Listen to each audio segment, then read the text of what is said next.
भाई जो गुरु बचन पे डट गे कट गे फंद 84 के। भाई जो गुरु बचन पे डट गे कट गे फंद 84 के। कट गे फंद 84 के कट गे फंद 84 के। भाई जो गुरु बचन पे डट गे कट गे फंद 84 के। बोलो सतगुरुदेव की जय। बंदी छोड़ कबीर परमेश्वर जी की जय। बंदी छोड़ गरीबदास जी महाराज की जय। स्वामी रामदेवानंद जी गुरु महाराज की जय।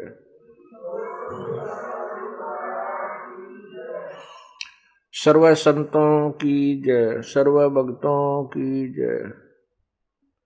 धर्मी पुरुषों की जय। श्री काशी धाम की जय। श्री छुडानी धाम की जय। श्री करोथा धाम की जय।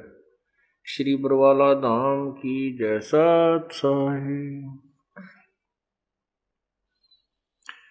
ग्रीव नमो नमो सतपुरुष को नमस्कार। गुरु की नहीं सुर नर मुनि जन साधुआं संतों सर्वस्दी नहीं। सतगुरु साहिब संत सब डंडो तुम प्रणाम। आगे पीछे मध्य हुए तिनको जा कुर्बान। नराकार निर्विषम कालजाल वैवंदनम निर्लेपम निज निर्गुणम।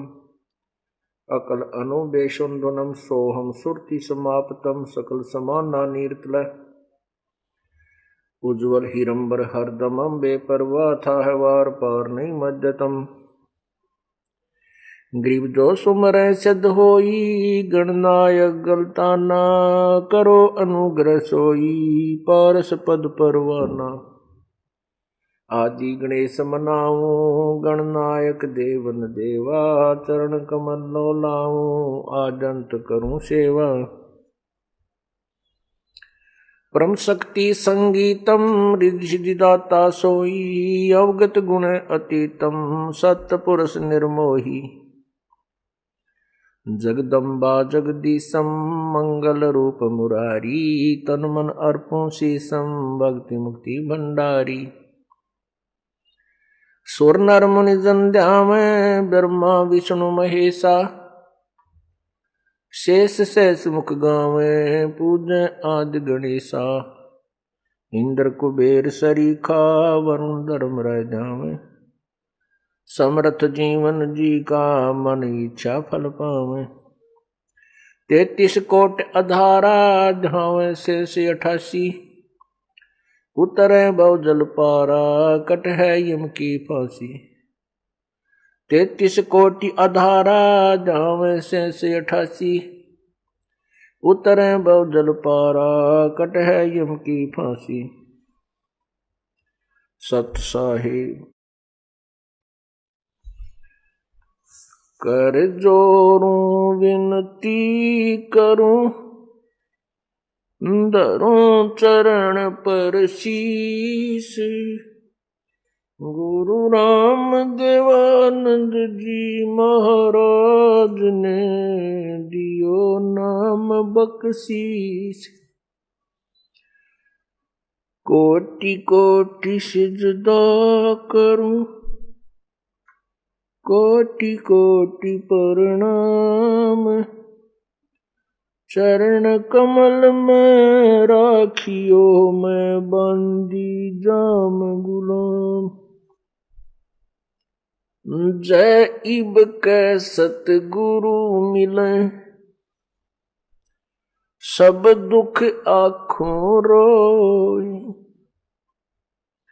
चरणों ऊपर शीश धरूं। कहूं जो कहनी हो गुरु जी तुम ना भूलियो। चाहे लाख लोग मिल जाएं हमसे तुमको बहुत है। तुमसे हमको नाई। तुमरे विसारी क्या बड़े। किसकी शरण में जाऊं, शिव विरंच मुनि नारदा, तिनके अर्ध न समाऊं। अब गुण किए तो बहुत किए, करत न मानी हार, बावे बंदा बख्श दियो, बावे गर्दन उतारे। अब गुण मेरे बाप जी, बख्शो गरीब नवाज, जो मैं पूत कपूत हूँ, बोर पिता को लाज। मैं अपराधी जन्म का, नक्शक भरे विकार, तुम दाता दुख भंजना, मेरी करो संभार।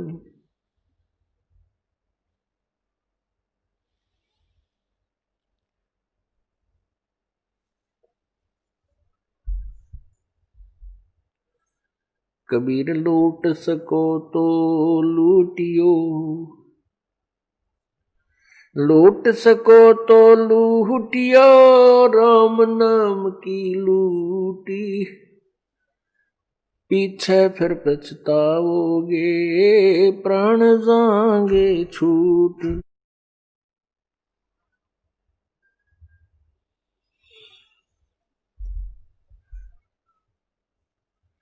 बंदे तू कर बंदगी, जय चावे दीदार, अवसर मानुष जन्म का, भाई मिले न बारंबार। मानुष जन्म पाए कर, जो नहीं रटे हरि नाम, जैसे कुआ जल बिना, भाई बनवाया क्या काम।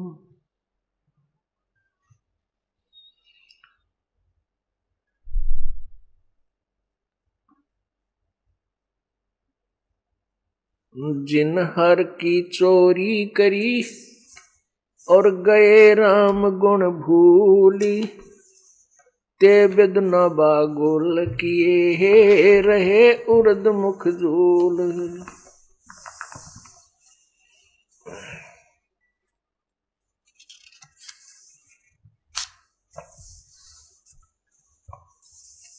कबीर नौबत अपनी, 10 दिन लो बजाए, ये परपटन ये गली, भाई बोर न देखो आए।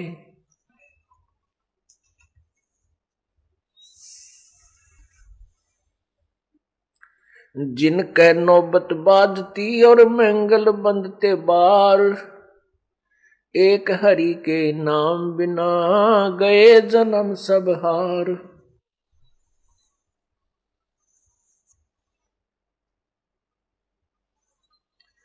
सातों शब्द जो बाजते, और घर घर होते राग, ते मंदिर खाली पड़े, बैठन लागे काग।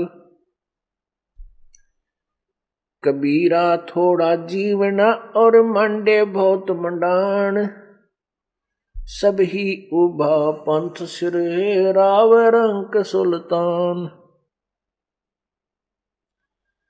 परमपिता परमात्मा कबीर परमेश्वर, कबीर बंदी छोड़, सारी सृष्टि के रचनहार, अपनी प्यारी आत्माओं को जो काल के जाल में फंसी हुई हैं, उनको जगा रहे हैं, उनको पूर्ण परमात्मा के विषय में ज्ञान बता रहे हैं।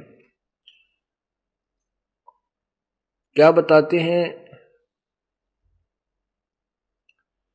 एक दिन ऐसा होएगा, सबसे पड़े बिछो।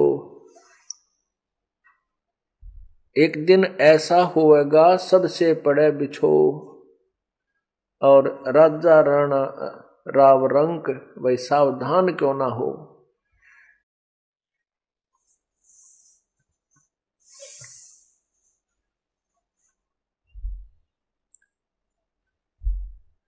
मात पिता तेरा कुटुंब कबीला, यो कोई दिन का मेला रे, और यहीं मिलाया यहीं बिछुड़ जा तू जागा हंस अकेला रे।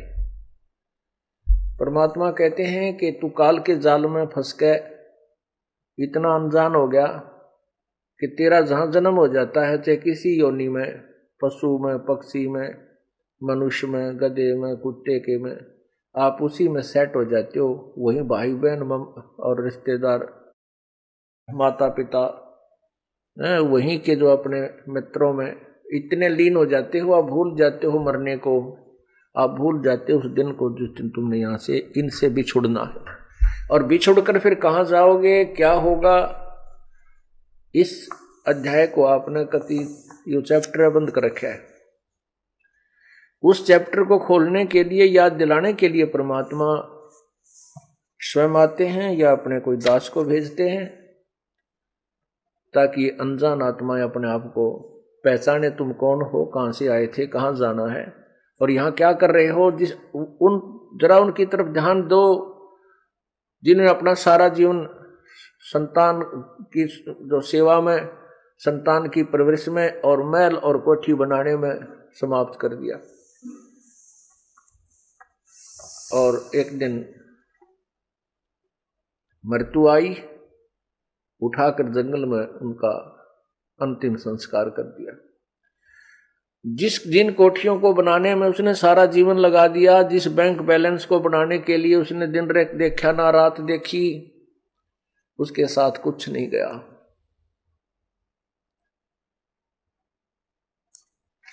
तो क्या था ये,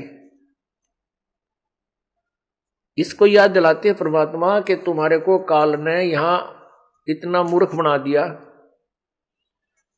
कि आप मनुष्य जीवन के मूल उद्देश्य को ही भूल चुके हो। उसको याद दिलाने के लिए कहते हैं, मात पिता तेरा कुटुंब कबीला, यो कोई दिन का मेला रे। ये कुछ दिन का मेला है और यहीं मिलाया यहीं बिछुड़ जाएगा, और जागा हंस अकेला रे। परमात्मा कहते हैं, हिड़की दे दे रोएगी सुरता जब तू चलेगी अकेली। पूरे भरे परिवार ने छोड़ के एक व्यक्ति मृत्यु को प्राप्त होने लगता है,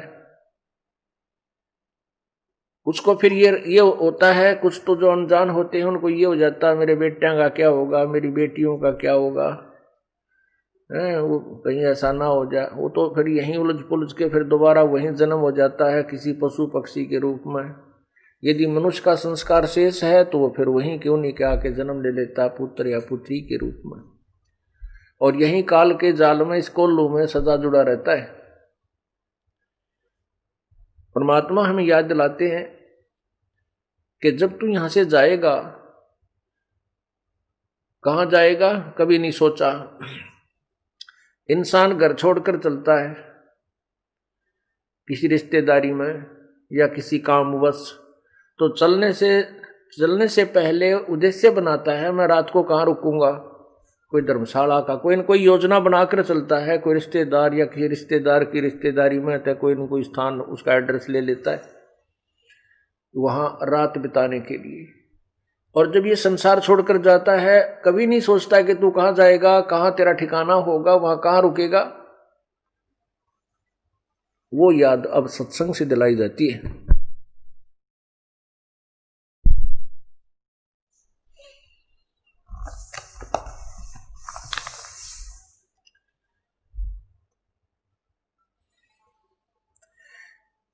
एक दिन ऐसा होएगा सबसे पड़े बिछो माने सबसे बिछुड़ जाएगा।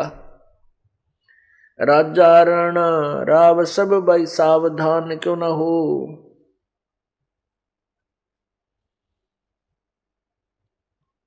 उज्जड़ खेड़े ठीकरी ये गड़गड़ गए कुमारे, रावण सरीखे चले गए वो लंका के सरदार। रावण कहते हैं सर्व सौम्य की लंका होती रावण से रणधीरम, एक पलक में राज विराजी जम के पड़े जंजीरम। हमारे पास तो किलो तो बहुत घना हो जाता है, 20-30-100-200 ग्राम सोना हो गया तो काक पीटते फिरते हैं। अब बहुत गुना धन हो गया हमारे पास, इतना सोना है, और किलो हो जाता कहना है कि रावण के पास इतना सोना था कि उसने सोने के महल बना रखे थे। और कहते हैं रति कंचन पाया नहीं रावण चलती बार, जब संसार छोड़ के चला 1 ग्राम भी सोना साथ नहीं ले जा सका, वहीं छोड़ गया और दुनिया ने लूट लिया। फिर तो परमात्मा हमें याद दिलाते हैं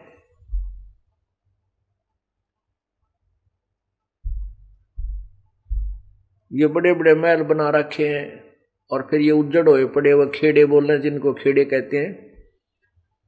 तो वहां देखो कितने सामान पड़ा होता है, किसी के मटके फूटे पड़े हैं, कोई छोटी छोटी ईंट निकलती हैं, जैसी भी जिस समय की सभ्यता है उस प्रकार के वहां सारे बर्तन मिल जाते हैं। परमात्मा कहते हैं उज्जड़ खेड़े ठीकरी, ये ठेकरी गड़गड़ गए कुमार, रावण श्री के चले गए वो लंका के सरदार। अब यहाँ एक बात समस्या आती है कि मन में यह आता है जाना तो है ही, सभी ने मरना है, इसमें मरना तो है ही, लेकिन मरने में जाने में बहुत अंतर है। एक तो भक्तिहीन प्राणी भुगत कर मरे और बुरा हाल हो जाए उसका कि तो 92 टीवरी है, और फिर यम के दूत उसको पकड़ कर ले जाएंगे, यम के दूत पकड़ कर ले जाएंगे जैसे अपराधी को ले जाते हैं। और एक भक्ति युक्त प्राणी भाई इज्जत ले जाया जाएगा। आए हैं सो जाएंगे भाई राजा रंग फकीर, एक तो सिंहासन चढ़ के जा एक बंधे जात जंजीर। कितना अंतर हो गया। एक तो इज्जत के साथ ले जाए जाएंगे विमान में बैठा कर, और जो भक्ति नहीं करते उनको यम के दूत जंजीरों से बांध कर ले जाएंगे। जिसने कभी परमात्मा को याद ना किया हो उस प्राणी की मृत्यु देखना, कभी वो मरता हो जब भुगत कर मरा करे ना, उसका जी निकला, घरवाड़े भी दुआ करें भगवान ठाए दे इसने, और मरते समय टट्टी और पेशाब अंदर ही निकल जाते हैं भयभीत होकर के। क्योंकि ये हमारी एक ऐसी वृत्ति बनी हुई है, ऐसा स्वभाव बना हुआ है कि हम किसी किराए के मकान पर रहते हो ना, और उसको भी मकान मालिक कहे भी खाली कर दे, हम उसको भी खाली करना नहीं चाहते। उसको भी खाली करने में हम बहुत दिक्कत महसूस करते हैं। और अपने मकान से कोई कहे खाली कर दे तो मतलब है कौन नहीं, लेकिन अपना मकान है ही नहीं, वो मकान फिर खाली करना होगा क्योंकि मृत्यु होगी। इसी प्रकार इस शरीर में हम रह रहे हैं, एक सराय है चलती फिरती, एक कोठड़ी है। परमात्मा ने सूझबूझ से हम इस जीव को इसमें फिट कर रखा है, इस काल इस 5 तत्व के महल में। अब इसका समय पूरा हो जाता, जितने समय का इसने किराया दे रखा है शरीर का, तब तक परमात्मा ने ये महल इसको दे रखा है जीव को। और जब इसका समय आ जाएगा तो इसको छोड़ देना चाहिए, समझदार व्यक्ति होता है। लेकिन जिसको ज्ञान नहीं, जो स्वार्थी और लोभी रहा सारी उम्र, तो वो इस शरीर को छोड़ना नहीं चाहता। मेरा शरीर है, मेरा शरीर है। तो यम के दूत फिर अंदर से उसको बुरी तरह पीट के और उसको भयभीत करके बुरी बुरी आकृतियां दिखाकर, बाले दिखाकर उसको भयभीत करते हैं। फिर वो डरता, टट्टी पेशाब निकल जाता भयभीत होकर के, और वो फिर भागने की चेष्टा करता है शरीर छोड़ के। वैसे राजी खुशी नहीं छोड़ता। जो भक्त होते हैं, संत होते हैं, वो प्रभु की भक्ति के कारण इस शरीर को आसानी से त्याग देते हैं। और जिन्होंने भक्ति नहीं कर रखी वो इस शरीर से निकल भी नहीं सकते, उनको मार पीट के निकाला जाता है। दोनों ही बातें हैं। वो छोड़ना भी नहीं चाहता और उससे निकला भी नहीं जाता। तो यम के दूत उसको मार कूट के बाहर खींच कर निकालते हैं, उसका गर्दन बंद कर देते हैं, जुबान बंद कर देते हैं, और भक्ति युक्त प्राणी अपने आप परमात्मा का आदेश होगा, अपने आप शरीर से बाहर हो जाएगा, कोई परेशानी नहीं होगी। और फिर सामने प्रभु खड़े दिखाई देंगे उसको गुरुदेव के रूप में, और उसको ऐसा लगेगा जैसे कोई सपना हो गया हो, मृत्यु नहीं लगती उसको ऐसा होगा जैसे कहीं सौपन सा लगेगा, क्योंकि सौपन में सौपन नहीं लगता, वो ओरिजिनल नजर महसूस होता है। हम आपको इसलिए बता रहे हैं कि आपको जब वहां जाओगे तो ऐसा लगेगा जैसे सौपन में होता है। तो इस प्रकार हम अपने भगवान के पास चले जाएंगे और भक्ति का फल हमें मिलेगा।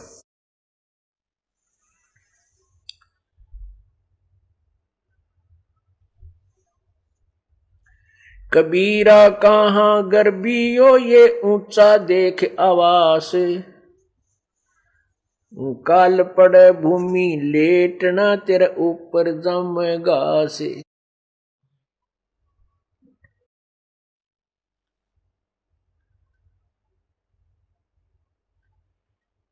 परमात्मा कहते हैं कि हे प्राणी, तू इस ऊंचे ऊंचे बड़ी बड़ी कोठियों को देखकर कहां फूला फिरता है?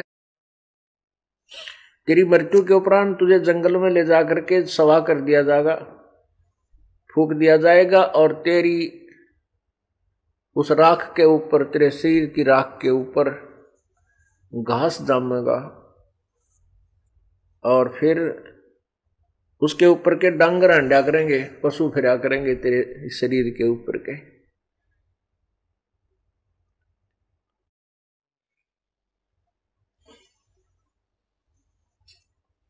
कबीरा कहाँ गर्बियो इस जोबन की आसे, टेसु फूले दिवस दस खंबर खरब खंगर भय पलास।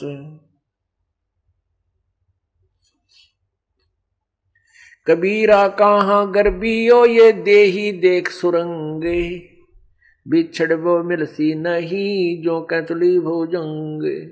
कहती सुंदर शरीर ने देखकर कहाँ फूला फिर रहा है, एक बार ये छूट गया, मृत्यु होगी तो दोबारा नहीं इसमें प्रवेश हो पाएगा। जैसे सर्प कांचली छोड़ जाता है, ऐसे तो इस शरीर को त्याग कर चले जाएगा, इसमें पुनः प्रवेश नहीं कर पाएगा।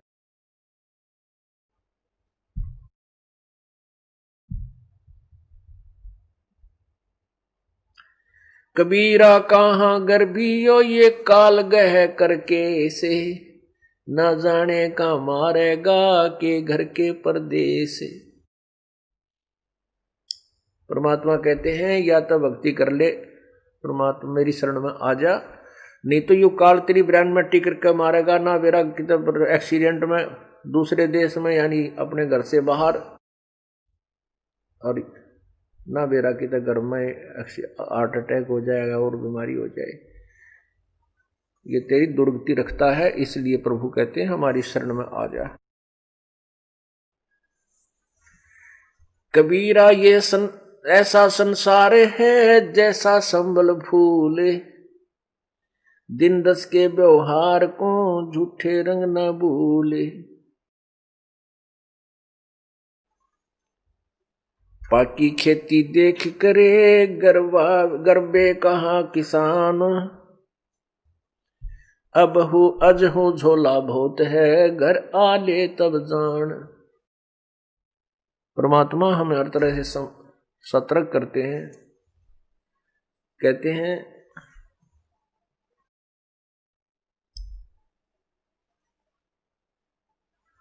कबीरा कहाँ गर्बियो,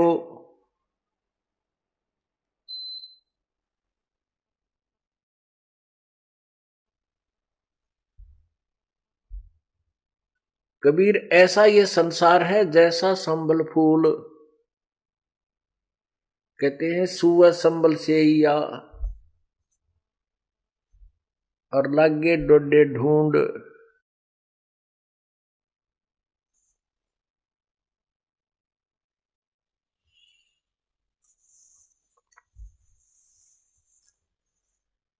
जिस अपने परिवार को,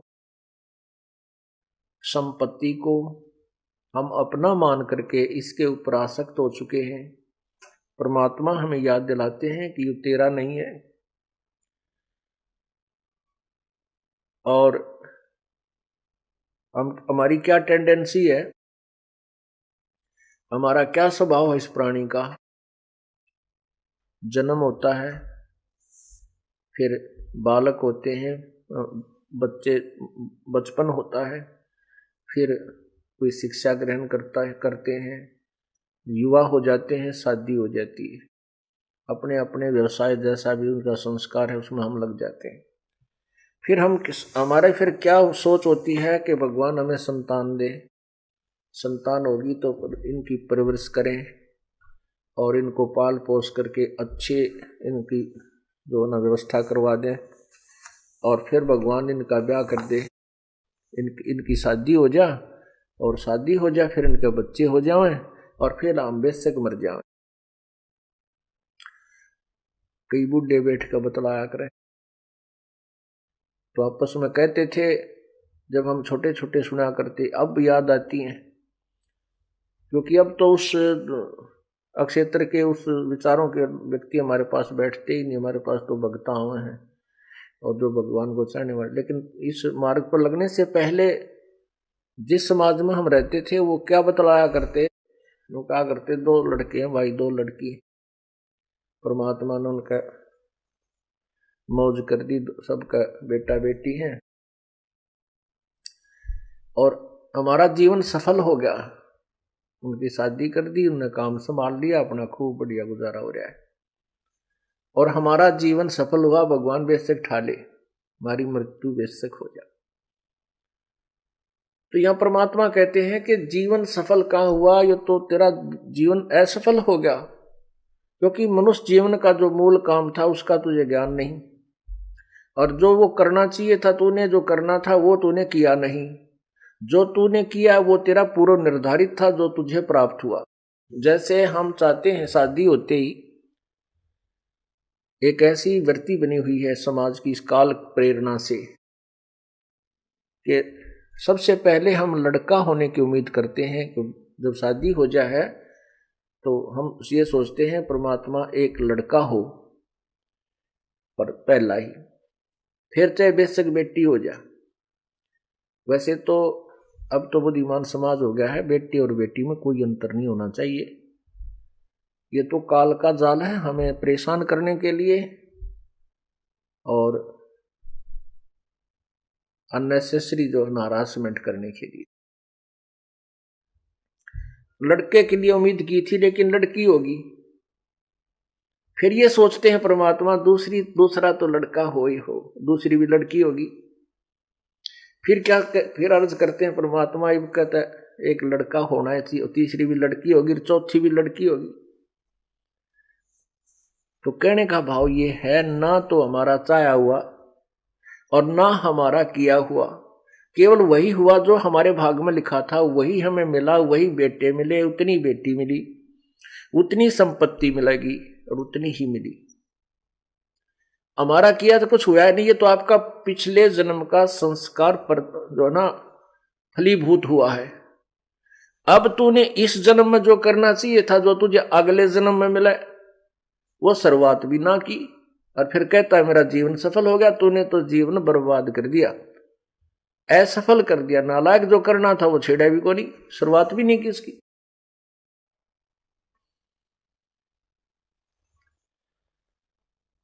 तो यहां याद दिलाते हैं परमात्मा,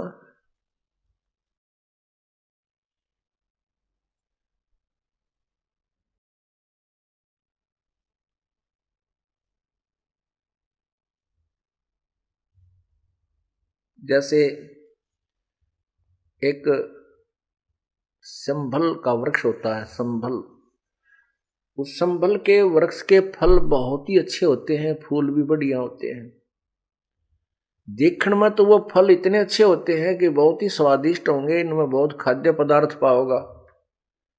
उसको जो फोड़ के देखे तो उसमें कपास होती है, रुई होती है, जैसे आंख के डोडा में होती है।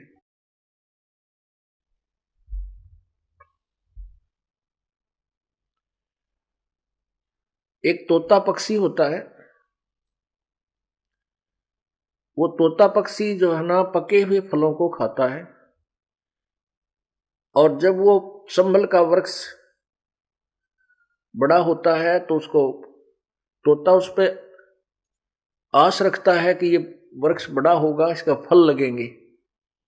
10-12 वर्ष में वो संभल का वृक्ष बड़ा हुआ, फल लगने लगे। जब फल लगने लगे तो तोते ने सोचा फल पक गया, इसको खा ले तू। संभल के फल को खाने के उद्देश्य से, पके हुए फल को खाने के उद्देश्य से तोते ने चोंच मारी आछी दबा के, और वो चोंच मारते ही रुई उसके मुंह में फंस गई चोंच में।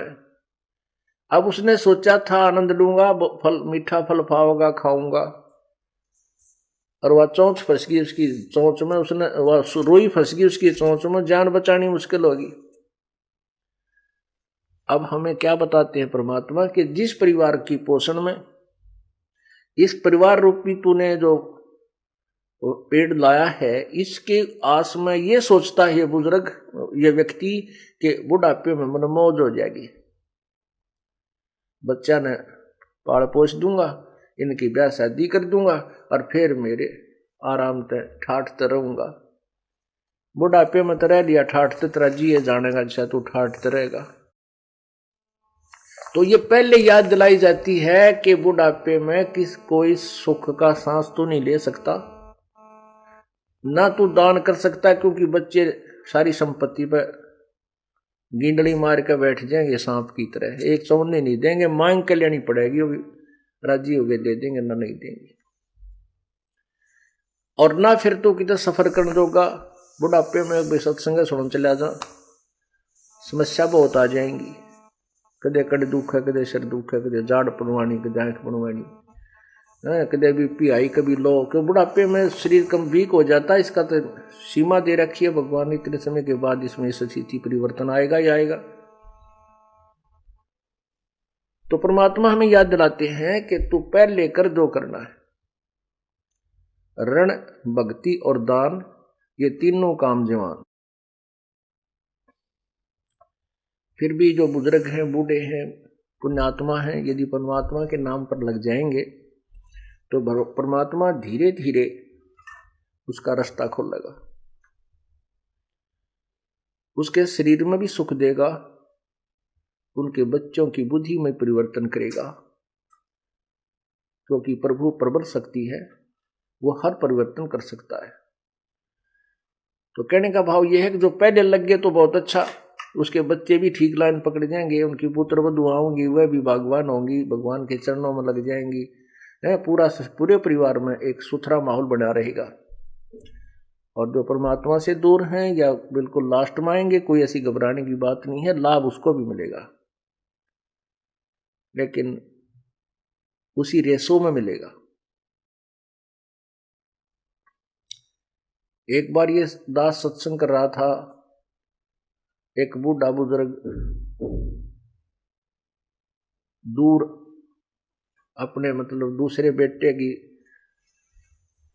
मकान की छत के ऊपर बैठ के होके पाड़र सत्संग तो नहीं सुनना था उसने, पर हमने स्पीकर ला रखा था, उसके काना में पड़ेंगे ही होके, पिएगा, सुनेगा।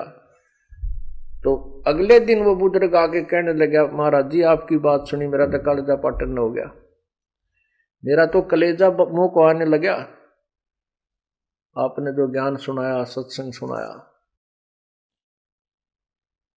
क्या सुनाया? और बात तेरे काम न आवे, तू संतों शरण लाग रे, के सोवे गफलत में बंदे, जाग जाग नर जाग रे। और बात तेरे काम न आवे, तू संतों शरण लाग रे, के सोवे गफलत में बंदे, जाग जाग नर जाग रे, जाग जाग नर जाग रे।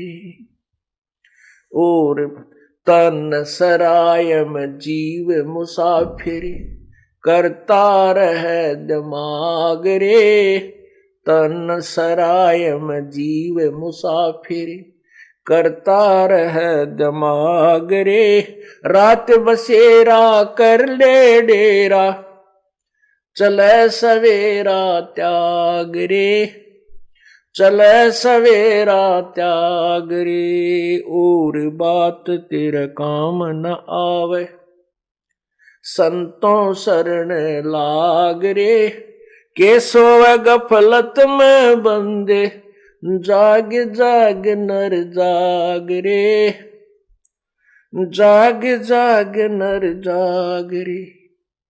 उमदा चोला बड़ा अनमोला, ये लगे दाग पे दाग रे, उमदा चोला बड़ा अनमोला, लगे दाग पे दाग रे।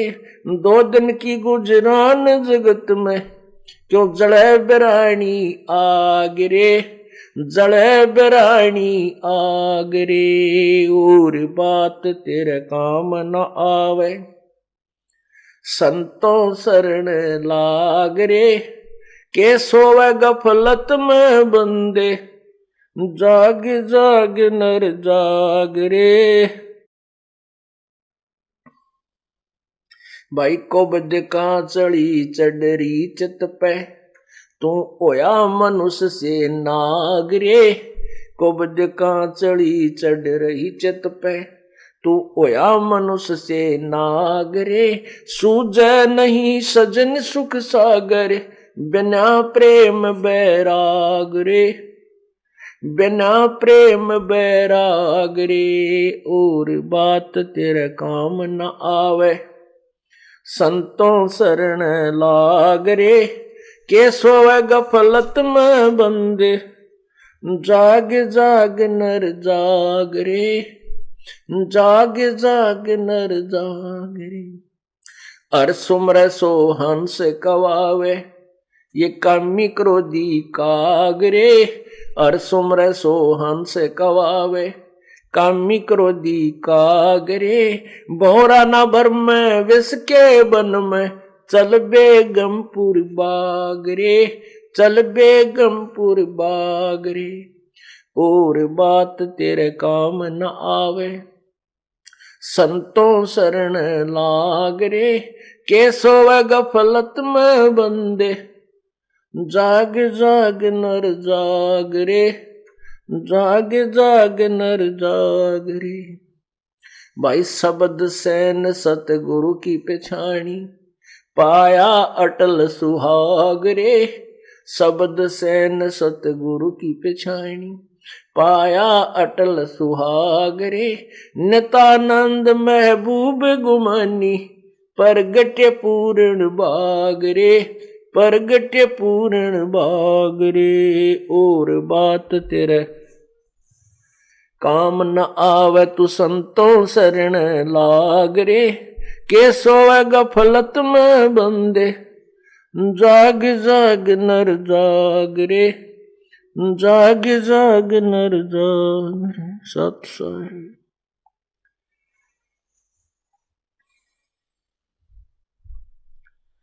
और बात तेरे काम न आवे, संतों शरण लाग रे, के सोवे गफलत में बंदे, तू जाग जाग नर जाग रे। जागना क्या है और सोना क्या है? हम सोए पड़े हैं इस अज्ञान अंधेरे में, मोह ममता की नींद में। और जागना क्या है?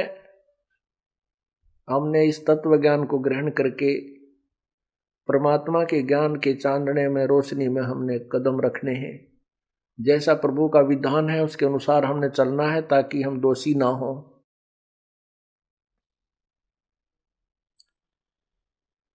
क्या बताते हैं कि तन सरा में जीव मुसाफिर, ये करता रहे दिमाग रे।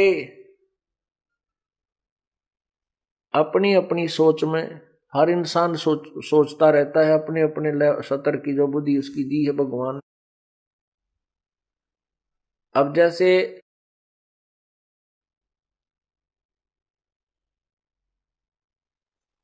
इंसान घर से चलता है,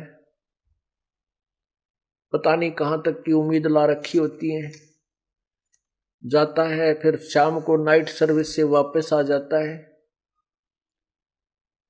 और रास्ते में दुर्घटनाग्रस्त होकर के मृत्यु को प्राप्त हो जाता है। इस तन रूपी सराय में पता नहीं कहां तक की आशाएं लगा रखी थी, पता नहीं क्या क्या विचार उसके मन में घूम रहे थे, ये करूंगा जाते वो करूंगा, क्योंकि नाइट सर्विस में आदमी चलता है तो बहुत शीघ्रता में ही होता है और घर तक भी नहीं पहुंचता। ये ध्यान रखना पड़ेगा अपन। अब कहने का भावदास का ये नहीं है कि नाइट सर्विस में मत चालो या कति काम में मत करो, नहीं। परमात्मा ने ये बताने की चेष्टा की है कि भगवान की भक्ति मत भूलो। परमात्मा का नाम एक ऐसी साधना है जो संत परमात्मा ने बताई है, बंदी छोड़ने आके बताई है कबीर परमेश्वर ने, कि वो बिल्कुल सिंपल है और ओरिजिनल है।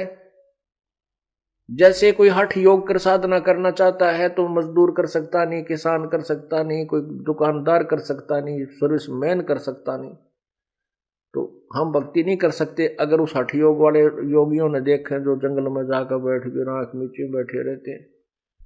नहीं, परमात्मा ने एक ऐसी सिंपल साधना बताई जो सब सदग्रंथों में प्रमाण है कि नाम उठत नाम बैठत नाम सोत जागबे, नाम खाते नाम पीते नाम से ती लागबे।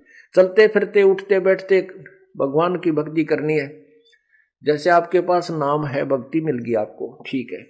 आप सफर कर रहे हो, चाहे नाइट सर्विस करो चाहे किसी भी सर्विस में करो, जल्दी आओ तेज जाओ किसी तरह करो, वो नाम न जपते चले जाओ। जैसे आपको नाम मिल गया, भक्ति मतलब नकली नाम के जापते कोई लाभ नहीं है। अब जो प्रवचन चल रहे हैं वो ओरिजिनल मंत्र से, यथार्थ भक्ति से लाभ होगा। तो उस यथार्थ भक्ति को करने के लिए आप सफर में बैठे हो, बस में बैठ गए, आपने बरवाड़ा से चंडीगढ़ जाना है, 4 घंटे लगे कम से कम। यहीं से बैठ जा सीट पर और अगले डंडे बदर ले सर नीचे न मुंह करके और भक्ति करता जा, अपना नाम सुमन करे, ना दूसरे तो बात करनी, ना आगे का नहीं देखना, ना नु देखना क्या आ गया बाहर, बाहर के देखे वह मकान वह शहर वह वृक्ष घूमते फिरते दिखे जाएंगे। तो अपने नाम के ऊपर इस मन ने लाए रखे। आप काम करने जा रहे, वो काम तो वहां जाने पर ही होगा, वो बीच में जो 2-3 घंटे का समय आपको सुमन का मिल गया, भक्ति होगी। और उसमें बैठ के गप्पे मारे, दूसरे ने कहा जाएगा भाई कितना आया है कि कितने बालक हैं, कि काम करा, ये बेमतलब की स्टेटमेंट क्यों है, इंट्रोडक्शन की क्या आवश्यकता है। फिर कोई राजनीति की बतलाने लग जाएंगे या किसी की और बतलाएंगे, वहां ऐसे सुना है पेपर में आज ऐसे आया था, वो पता नहीं क्या होगा। तो इस तरह की बकवादा में जो समय बर्बाद किया जा रहा है उसके बारे में कह रहे हैं कि और बात तेरे काम नहीं आवे, संतों सरने लाग रे, और कैसे हुआ गफलत में बंदे तू जाग जाग नर जाग रे।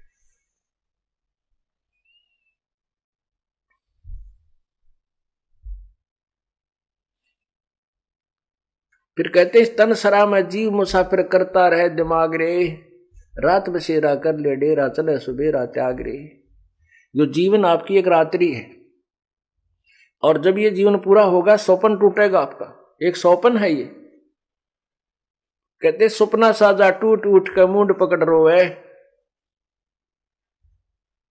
जैसे आप स्वप्न में कई बार तो बहुत दुखी होते हो, कई बार बहुत सुखी होते हैं, आनंद सा रहा है, पता नहीं कि तकित घूम रहे हैं, और कोई उठा देता है तो उसने नो कर तो मठ मार दिया, इब के ठाना था, आनंद आ रहे थे, और उठे पाछा कुछ भी को नहीं, वो कुछ नहीं उसके पास। मनमाना सपने में तो गाड़ी चला रहा और ब्रेक लानता और कभी गियर लावे, और जब उठ पड़ा ला तुम्हारा सौड़ में, और उठा जब कुछ भी ना पावा क्योंकि वहां कुछ नहीं था। तो कहने का भाव ये जो आप अब देख रहे हो ये एक स्वप्न होगा। कब होगा? जब मृत्यु हो जाएगी। अब हम सोचते हैं ये कार मेरी, ये कोठी मेरी, ये बेटा मेरा या बेटी मेरी, और जब स्वप्न टूट जाएगा, मृत्यु हो जाएगी, फिर आपका सोचित भी याद ना हो के था मेरा, कहां थी वह कोठी, कहां था मेरा बेटा, कौन थी मेरी बेटी। अब इस सपने में आप इतने दुखी हो रहे हो, ये स्वप्न में दुखी हो आप, लेकिन इस स्वप्न में सुखी करने वाला कौन चाहिए जो आपने ठा दे। जैसे कई सपने में दब जाते ओह नो करते पाउस को उठा, जरा उठे, खड़ा हो, क्या हो गया? फिर ओहो रा मर गया होता, कुछ नहीं। फिर नो कुछ नहीं था, ठीक था, ठीक सुमत। और सबकी बंदरी, तो जो उस दुख में उठा दे उसको, तो वो दुख भूल गया, वो दुख नहीं हो रहा उसके ऊपर। ऐसे ही संत सत्संग के अंदर आप जिस दुख में दुखी हो रहे हो, सौपन में आपको जगा दिया जाएगा, फिर ये दुख आपको महसूस नहीं होगा, क्योंकि वो सौपन का था। तो ऐसे ही आपको राम नाम पर लगाया जाएगा, और राम नाम के रोशनी में आप जागते रहोगे, भगवान की भक्ति करते रहोगे, तो सपने में भी कष्ट आपको नहीं होगा।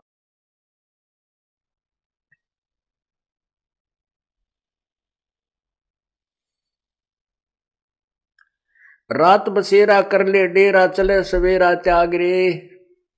यो एक जीवन आपकी एक रात्रि समझो, मृत्यु आपका सवेरा हो गया, और छोड़ चलेगा सुबह होती, यहां कुछ नहीं है तेरा। जैसे किसी कामवश, किसी बिजनेस व्यापारवश व्यक्ति दूर देश में जाता है, दूसरे प्रांत में जाता है, शहर में जाता है, और वहां जाकर के कोई होटल में कमरा किराए पर लेता है या किसी धर्मशाला में लेता है, और वहां जितना भी उसने किराया दिया है वो उस समय तक वो रुकता है, फिर आगे चलना होता है। तो रात्रि पूरी होते ही वो सुबह प्रस्थान कर जाता है, उस सराय को त्याग देता है, उस धर्मशाला को, होटल को त्याग देता है, तो कोई वहां उसका ठिकाना नहीं है वो। इसलिए ये शरीर हमारा एक किराए का कमरा समझो, होटल है ये। होटल में, इस संसार रूपी होटल में हमें किराए का यूं एक कमरा मिला हुआ है। और जैसे कोई बिजनेस व्यापार करने के लिए विदेश गए हैं, दूसरे प्रांत में गए हैं, शहर में गए हैं, और वहां जाकर के वो अपना बिजनेस ना करके अपने वैसे ही शराब पीण में, सिनेमा सांग देखने में और खान पीन में उस पैसे को व्यय कर रहे हैं, नष्ट कर रहे हैं। और जब उसका पैसा नष्ट हो जाएगा, समाप्त हो जाएगा, फिर वो कंगाल हो जाएगा। कंगाल होकर के फिर वो क्या करेगा? मजदूरी करनी पड़ेगी। ऐसे ही हम यहां संसार रूपी इसके शहर के अंदर, इस शरीर रूपी सराय में एक कमरा मोल लिए बैठे हैं। आए थे हम कोई सौदा करने के लिए, वो सौदा ना करके हम यही के जो नकली सांग सिनी में ये आनंद, इस झूठे सुख को सुख मान करके इसमें अपना जीवन व्यर्थ कर चले। तो फिर क्या होगा? हम मजदूर लगेंगे, क्योंकि जो पूंजी हमारे को समासों की मिली थी, वहां हिसाब होगा कि इसमें तूने क्या कमाई की, इतने 1 लाख रुपए लेके गया था, इससे क्या तूने बिजनेस किया। तो 1 लाख रुपया हमारे पास नहीं होगा, तो साहूकार जिससे हम कर्जा लेकर आए थे वो कहेगा भाई फिर वापस कर, और नहीं तो मेरे मजदूरी करके पूरे कर। तो इस परमात्मा रूपी साहूकार से हम जो श्वास रूपी पूंजी मनुष्य जीवन की लेकर आए थे, इसमें हम भक्ति नहीं कर पाएंगे, फिर हम कंगाल हो जाएंगे और मजदूर बन जाएंगे, गधे कुत्ते सूअर की जून नहीं पाएंगे।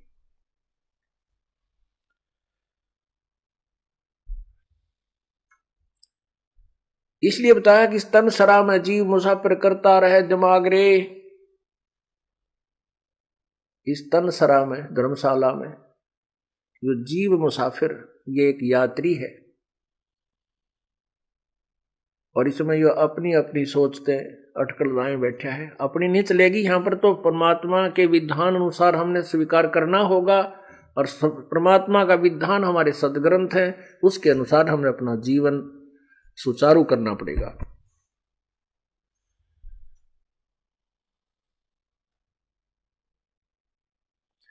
उमदा चोला बना अनमोला, ये लगे दाग पे दाग रे।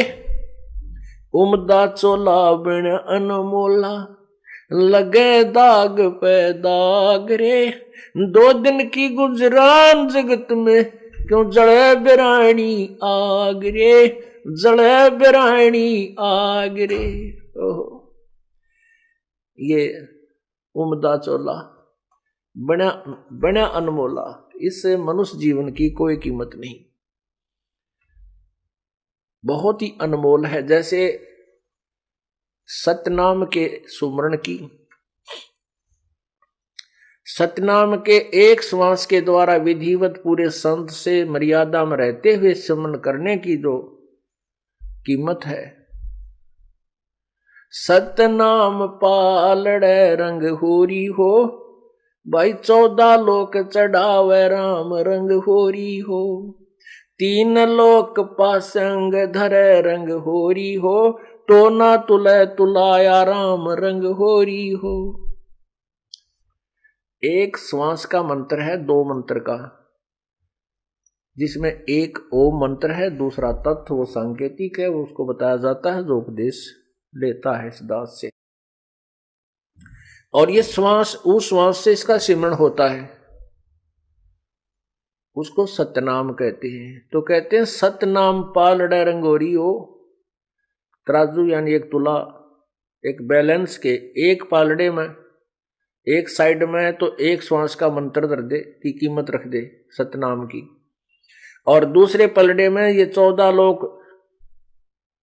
रख दे, और 3 लोक ये पृथ्वी स्वर्ग और पाताल इनको पासंग रख दे।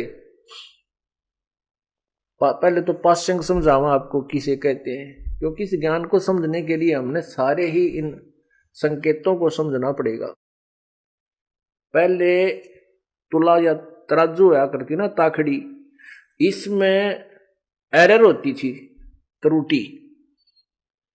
उस एरर को ठीक करने के लिए जो सामान हम तोला करते, जैसे किसी ने गुड़ तोलना है तो गुड़ की एक डड़ी लेकर फोड़ कर और उसको बैलेंस करने के लिए उस पलड़े में डाल दें ताकि ये सीधा हो जाए, इसमें कोई कमी ना रहे तोलने में। तो वो डड़ी एक तरफ रख दी जाती, फिर वो तराजू ठीक हो जाती।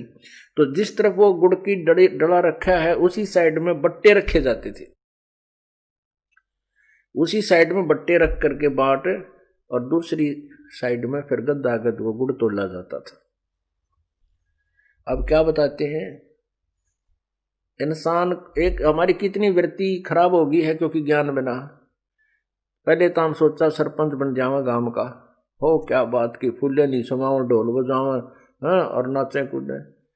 और फिर कोई कह मैं एमएलए बन जाऊं, एमएलए बन गया, फिर क्या बात कही, नाचे कूदे लाल मुंह करे, हाँ, गुलेल छिड़के।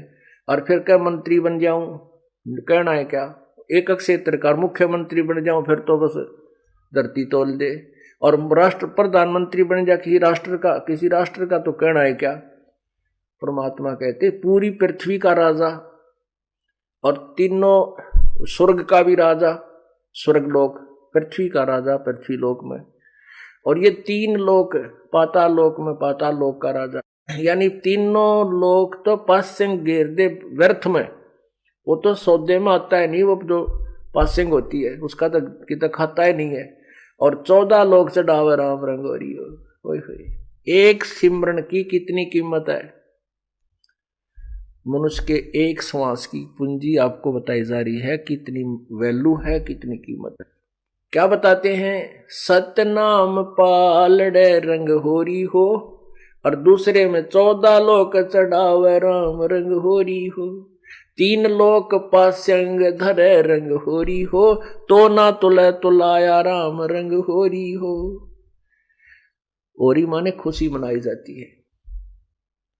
राम के रंग में जो होली खेलन लग गया, खुशी मना ली, क्योंकि भगवान के नाम बिना खुश जीव नहीं हो सकता। आज किसी का ब्याह हुआ है, 1 साल भीतर लड़का हो गया, फिर खुशी मनाई, पहले ब्याह की खुशी मनाई, फिर लड़का होने की मनाई, और खूब बधाई बांटी, और खूब जो है ना पार्टियां दी, और 1 साल बाद से लड़का मर गया, बता के खुशी हुई, टक्कर मारे सारा कुंबा, रो आ राट माच रही है। जो पहले खुशी की पार्टी खाने आए थे आज रोने आ रहे हैं उसको। तो परमात्मा हमें यही याद दिलाते हैं कि हम उस परमात्मा को भूलकर अपने ही रंग में रंगे हुए। तो कहने हैं हम राम नाम की होली वाले, जो राम नाम का जो रंग है इसमें होली खेलेंगे, भक्ति गाड़ी के रंग में, और इसके रंग में होली खेल लेंगे, फिर कोई आपत्ति नहीं आओगी हमारे ऊपर, आने ना दे परमात्मा। तो वो फिर असली होली है। फिर उसके लिए क्या बताते हैं कि उस राम नाम की होली में कितनी कीमत है, हमें कितना लाभ है। एक श्वास की कीमत कितनी है कि 14 लोग तो का सौदा करे, दूसरे पलड़े में धर दे, और एक श्वास की कीमत एक पलड़े में, तो भी श्वास की कीमत अधिक है। और ऐसी अनमोल पूंजी को तुम बर्बाद कर रहे हो। क्या बताते हैं, उमदा चोला बना अनमोल लाए लगे दाग पे दाग रे, 2 दिन की गुजरान जगत में कुजड़े बिरानी आग रे। कितना सुंदर शरीर आपको दिया है, और इसमें एक श्वास की कीमत कितनी है, और हमने कितने श्वास बर्बाद कर दिए।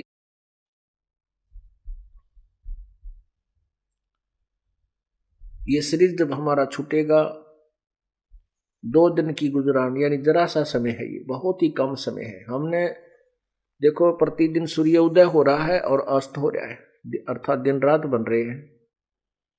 और जो आज 70-80 साल के हो गए, उन्होंने भी यही देखा है, शाम ने सो गए, तड़के उठ कर काम लाग गए, खाना खाया, फिर धंधा पीटा, फिर खाया, फिर पढ़कर सो गए, फिर उठ गए, फिर पढ़कर सो गए, फिर धंधा पीटा। कोई बुरा देखे, कोई बुरे दिन देखे, कोई अच्छे दिन देखे, और ये जीवन संत हो गया, इस जीवन का अंत हो गया। और बाकी जो शेष पोता पोती हैं, उनकी भी ये रूटीन है। ये कोई जीवन हुआ? ये क्या क्या व्यवस्था है ये यहाँ के गंदे लोग की, इस काल के लोग की। परमात्मा हमें याद दिलाते हैं, ऐसे लोक में चलो जहां दिन रात ही नहीं है, वहां आयु का कोई हिसाब ही नहीं है, और वहां पर यहां से ज्यादा सर्व सुख है। उस लोक को छोड़ करके तुम इस गंदे लोक में आ गए, या बिरानी आग में जल रहे हो। इस बिरानी आग में जल रहे हो, जैसे कोई तो बेटे बेटियां की खातिर दुखी, किसी का बेटा सर्विस नहीं लग रहा है, या कोई रोजगार नहीं हो पा रहा है, तो पिताजी को नींद आती नहीं, माँ को चिंता, शादी ना होती है तो चिंता। और कहने का भाव ये है परमात्मा का कि इन बच्चों का जो संस्कार है वो भगवान ने पूर्व निर्धारित कर रखा, ना तेरे रोन पीटने ते कुछ हो, ना तेरी चिंता ते कुछ हो, तो कितना ही इनके लिए संग्रह कर ले, मान ले 2 नंबर का धंधा करके, और बच्चों को सेठ बनाने के लिए इतने माया जोड़ दी, और इनके भाग में माया नहीं है तो वो एक झटके में नाश कर देंगे, या तो शराब पीने लग जाएंगे, या कोई और बर्बादी कर देंगे। एक फौजी था, वो उपदेश लिया, उसके बाद बताने लगा, जी बात तो आपकी सही है। उसने बताया कि मैं कुछ ऐसी पोस्ट पे था, फिर वहां भी कुछ ऐसा धंधा कर लिया, पैसे खूब जोड़ लिए, अपने खर्चे भी ना कति कम करके न धन जोड़ने की सोची। एक का बेटा था, और इसको जो है मेरा बेटा दुखी ना हो जाए, इसके लिए मैंने अपने तन पर भी सरकारी कपड़े पहने और नहीं समाये सारी उम्र, क्यों गए का रिश्तेदारी में जाने के लिए। कहने का यह भाव ये था उसका कि मैंने खर्च अपने लिए ना करके बच्चे को सुखी बनाने के लिए, धनवान बनाने के लिए बहुत पैसा इकट्ठा किया। रिटायर होकर आया, पैसा लाया, बेटे ने जिद लगा दी, मैं तो जीप खरीदूंगा, जीप लूंगा। मैंने कहा भाई जीप नहीं, क्योंकि इकलौता बेटा कदे एक्सीडेंट हो जाए, ऑर्डर पर जिद ज्यादा कर ली, उसको जीप लेकर दे दी। वो बिठावा साथिया ने, और बकवाद करता अंडा दारू पीवे। वो पैसा जो था वो उसमें ला दिया कि उसने बिजनेस शुरू कर दिया, उसमें लगा दिया, उसका एक्सीडेंट होगा, छोड़ेगा, लड़का मृत्यु को प्राप्त हो गया, और पैसा सारा बर्बाद हो गया। अब हम 9 बिरानी आग जलते हैं, जो बच्चों के संस्कार हैं वो उनको मिलेंगे, उनसे ना आप कम कर सकते ना ज्यादा कर सकते। हम इसीलिए चिचड़ हो रहे हैं इन बच्चों के लिए, इसलिए दुखी हुए रहते हैं कि कहीं न्यू ना हो जाए, ऐसा ना हो जाए, क्योंकि हमें ज्ञान नहीं। जैसे राजा जनक थे और सीता उनकी पुत्री थी, उनका ब्याह कर दिया। राजा जनक को पता था कि उनको वनवास मिल गया, और वो जंगल में भटक रहे हैं, 14 वर्ष भटकेंगे, तो वो कर सकता था मदद अपनी बेटी की। राजा था, बहुत ही अच्छा राजा था, बहुत अच्छा धनवान राजा था, तो वहां जंगल वहां भी थे, अपना बेटी को और दामाद को वहां जंगल में बैठा देता कि ले भाई तुम अपने वन में रहो और खाना पीना यहां से जाएगा, खूब सुविधा दे सकता था। लेकिन नहीं, वो विद्वान था, वो ज्ञान भगवान के विधान से परिचित था कि बच्चे की किस्मत के साथ वो खुद संघर्ष करेगी, हम उसकी कुछ मदद नहीं कर सकते और ना ही ऐसा हमें करने में कोई लाभ होगा। रावण के साथ युद्ध हुआ तब भी जनक ने कोई एक्शन नहीं लिया कि जैसे इनके कर्म है ये आप निपटेंगे, और वैसा ही हुआ। जनक ने मदद ना करी तो भी सीता का जीवन जैसा था वैसा ही प्रफुल्लित हुआ। इस प्रकार जो समझदार व्यक्ति ज्ञान के आधार में चलेंगे तो या बिरानी आग ना जलेंगे। मान लीजिए बच्चे ने कोई व्यापार किया है और आप भी साथ ही लग रहे हो, हानि होगी। तो जब आपको ये ज्ञान होगा कि इसके भाग में ऐसा ही लिखा है तो घना दुख ना होगा, क्योंकि हम जीव हैं, थोड़ा बहुत ठेस तो लगेगी, पर यू ज्ञान फिर उसको मरहम जल्दी कर देगा, मरहम उसका तुरंत लगा देगा, वो दर्द ज्यादा नहीं दुखी करेगा। ये बात याद आऊंगी या बिरानी आ गया भाई काल न ला रखी है, इस ज्ञान से बुझेगी, ज्ञान से नॉर्मल होगी, कम होगी।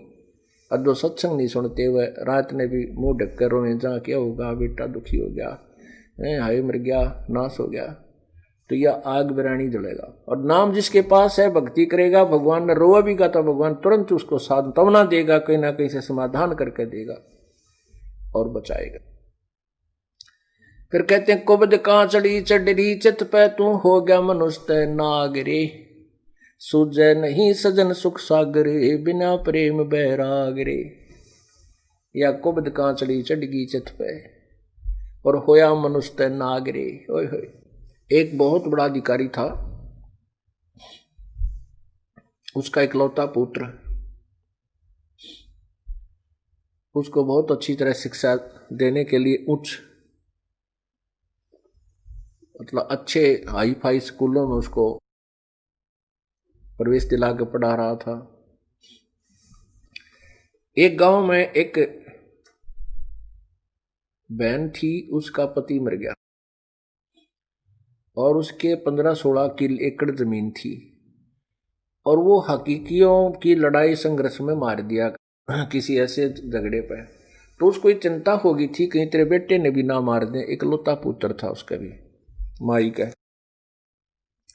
वो अपने बेटे को लेकर के अपने पीर में रहने लगी, अगर इसको वहां पाल दूंगी, और वो जमीन दे दी ठेके पर और वहां से अपना सामान ले जाओ, गुजारा कर रही थी। लड़का उस समय वो 2-4 वर्ष का था, फिर वो 15, 16, 20 साल 18 वर्ष का हो गया। तो उसके लड़के ने कहा माँ चल अपने घर पर हम अपनी खेती खुद कराएंगे, या मामा के घर में कब तक रहेंगे, अपना घर है वहां चलेंगे। तो उस माई ने आकर के जिनको वो ठेके पर जमीन दे रखी थी, साझे पर दे रखी थी जैसे भी हिस्से में, उनसे कहा भी हमारी जमीन छोड़ दो। उन्होंने जमीन त्यागने छोड़ने से मना कर दिया कि हम जमीन ना छोड़ दें। उसने फिर पुलिस में रिपोर्ट की। अब 15-16 एकड़ जमीन थी, नहर के साथ बहुत अच्छी उपजाऊ जमीन थी। वो बात उस बड़े अधिकारी तक पहुंच गई। उसने देखा, पता कराया, भी देखो ये जमीन उनके कैसे है, कब्जे में क्यों है, कैसे है, जैसे भी। तो उनको पता चला पटवारी से कि ऐसा कोई नहीं है, विशेष कोई कब्जे वाली बात इनकी है नहीं और ये सेट हो सकता है। तो उसने उमाई को टाइम दे दिया कि तू 5-7 दिन के बाद आना, हम इसकी इंक्वायरी करते हैं, तेरी जमीन दिवा देंगे। जब दोबारा वो माई गई तो उसका लालच आ गया बड़े अधिकारी का, 16 किलो जमीन तू को ना खरीद ले, सस्ती मिल कती। उन जो जमीन बोया करते थे उन मुजारों को तो उसने धमका दिया। वो तो कहने लगे जी जो तुम कहोगे हम ऐसे कर देंगे, हमने छोड़ देंगे हम इसकी जमीन को। उधर से उस माई को कह दिया कि वो नहीं छूट सकती तेरी जमीन, तेरी जमीन नहीं छूट सकती, उनके कब्जा हो गया है, उनका तो नाम गवाही चल रही है, ऐसे उगाही चल रही है, ऐसे ऐसे बता दिया। वो माई लागी रोन बुरी तरह। क्या होगा? ने बोला तने कुछ थोड़े बहुत पैसे चाहिए तो दिला दूंगा मैं। तो वह कई लाखों की जमीन थी, 10-20 हजार में माई पे ले ली। उस माई को दे दी, उसके अंगूठे दस्ते करवा के अपने नाम करो, अपने मतलब पत्नी का जैसे भी अपने कब्जे में उसने कर। अब बुढ़िया रोती हुई चली गई। क्या करे, जब यहाँ का सुप्रीम जब सबसे बड़ा अधिकारी है जवाब दे दे तो फिर कहाँ जाए इंसान। अब बुढ़िया अपना ले के 10-20 हजार रुपये 15-16 किला के 20 पहले ऐसा सस्ता समय था। उसने अपना किता और गुजारा कर लिया, बेचारी ने दुख सुख पाई। अब उस अधिकारी जिसने उसकी मदद करनी चाहिए थी, उसका फर्ज कर्तव्य था, उसने उस कव्वे वाला काम किया, काग वाला काम किया। कैसे? जैसे गधे की कमर टूट जाती है, जख्म बन जाता है, गधे की कमर पर जख्म बन जाता है काम करता है, और उस कौवा क्या करता है, उस जख्म के ऊपर, जिंदे के जख्म के ऊपर चोंच मार के मांस खाता है, उसको अधिक दुखी करता। तो उस अधिकारी को चाहिए तो था उस माई की मदद करता, कोई बात ना माई, ऐसे ऐसी स्थिति है और आपका जमीन आपको दिलवाई जाएगी, क्योंकि ये कर्तव्य है उनका। उसके स्थान पर उसने अपने लालच में वह जमीन अपने करवा ली, अच्छा ला दिया बाग नहर के साथ में। सोचा था बुढ़ापे में वहाँ खूब सैर सपट्टे करूँगा और तेरे बालक सेठ हो जाएगा तेरा बेटा। अब वो इकलौता लड़का था, खूब पढ़ाया लिखाया, लड़के को भी अच्छी पोस्ट मिल गई, शादी की तैयारी थी। कार दुर्घटना में वो लड़का मर गया। जिसके लिए उसने कुबद कमाई थी, जिसके लिए उसने पाप कमाए थे, बिरानी आग में जड़ा था, वो लड़का ही ना रहा और वो पाप रह गए उसके ऊपर। आगे देखना क्या होगा उस व्यक्ति के लिए। तो यहां बताते हैं कि कुबद कांचड़ी चढ़ गई चित पे, तो हो गया मनुष्य नाग रे। ओए होए, अब उस नाग जैसा काम कर दिया, डंक मारा उसने, माई बर्बाद होगी। अपने स्वार्थ के लिए वह जमीन उसने अपने नाम करा ली। अब वो लड़का है ना रहा जिसको सुखी देखना चाहता था, उसने किधर दामाद बरतेंगे, पड़ोसी लेंगे, भाई बंद बांटेंगे, और वो बनेगा गधा लंबी कमर का। तो यहां याद दिलाया जाता सत्संग के अंदर, कुबद कांचड़ी चढ़ रही चित पे, तो हो गया मनुष्य नाग रे। मनुष्य वाला काम छोड़कर नाग वाले काम शुरू कर दिए। सूझे नहीं सजन सुख सागर, बिना प्रेम बैराग रे। अब परमात्मा में बैराग और प्रेम जब जागेगा, तब जागेगा जब हम उसके संविधान से परिचित होंगे, अच्छे और बुरे का हमने ज्ञान हो जाएगा, फिर हम गलती नहीं कर सकते, हम कोई भी पाप नहीं कर सकते। हाथ कांप जाएंगे हमारे जब हम पाप करने लगेंगे। जैसे बच्चा बालक होता है, छोटा सा बच्चा होता है, तो उसको ये ज्ञान नहीं होता कि जो सामने गड्ढा है इसमें गिर गया तो तू मर जाएगा। उस छोटे से बच्चे को नहीं पता होता कि सामने ये सांप है, ये तुझे डस लेगा, तू मर जाएगा। उस छोटे से बच्चे को पता नहीं होता कि सामने एक बिजली का तार नीचे गिरा हुआ है और स्पार्किंग कर रहा है, टूटा हुआ आपस में थोड़ा जोड़ उसके अंदर है और उसमें आतिशबाजी सी हो रही है। उस बच्चे को नहीं मालूम कि ये तुझे मार डालेगी, उसको एक अच्छी वस्तु समझ के पकड़ लेता है उस तार को और मृत्यु को प्राप्त हो जाता है। ऐसे ही उस सर्प को जाकर के पकड़ने की चेष्टा करता है, वो सर्प उसको डंक लगा देता है, लड़का मृत्यु को प्राप्त हो जाता है, वो बेटा या बेटी बच्चा। अब उस अबोध बच्चे को पता नहीं था कि कितनी भयंकर ये जानवर है, कितनी भयंकर ये वस्तु है बिजली, और कैसा ये गहरा गड्ढा है। जब वो बच्चा जब बड़ा हो जाता है, वो फिर उसको ज्ञान होता है कि बिजली इतनी भयंकर है, इसका हाथ लग गया तो मृत्यु हो जाएगी। सर्प इतना भयंकर जानवर है कि इसको छू दिया तो डंक मारेगा और मर जाएगा। और गड्ढे के विषय में भी वो परिचित हो जाता है, फिर उसके निकट नहीं जाता, उनसे बचता है, दूर भागता है, औरों को भी आगाह करता है कि देखना सामने सर्प है, वापस हो लो। तो पुण्यात्माओं, जब तक हमें तत्व ज्ञान नहीं होगा, भगवान के विषय में जानकारी नहीं होगी, हम उस छोटे से बालक की तरह हैं जिसने कति क्या का ज्ञान को नहीं, किसी विषय में नहीं जानता कि जो कर्म तू करने जा रहा है तुझे कितने भयंकर सिद्ध होंगे, तू तेरी जान के शत्रु बन जाएंगे, तेरे साथ क्या बनेगी, किस योनि में तू जाएगा। और जब हम सियाने हो जाएंगे तत्व ज्ञान से हमारी बुद्धि विकसित हो जाएगी, फिर हम उस पाप को नहीं कर सकते। जैसे वो सर्प, ये पाप कर्म हमें सर्प दिखाई देंगे। पुण्यात्मा, पृथ्वी पर पाप क्यों बढ़ गया? अज्ञानता के कारण। हम सेठ होना चाहते हैं, दूसरे को हड़प के, दूसरे का जो के साथ धोखा करके, उसकी संपत्ति में उसे कुछ हिस्सा ले करके या मिलावट करके, रिश्वत ले करके हैं, और 2 नंबर के धंधे करके हम सेठ बनना चाहते, कभी नहीं बन सकते। क्योंकि परमात्मा ने हमारे संस्कार पूर्व निर्धारित किए हैं, जो भी हमें मिलना है उसमें कोई परिवर्तन नहीं हो सकता। कब तक? जब तक हम पूर्ण परमात्मा की शरण में नहीं आएंगे और पूर्ण संत के द्वारा उस परमात्मा से लाभ पाने की विधि प्राप्त नहीं करेंगे,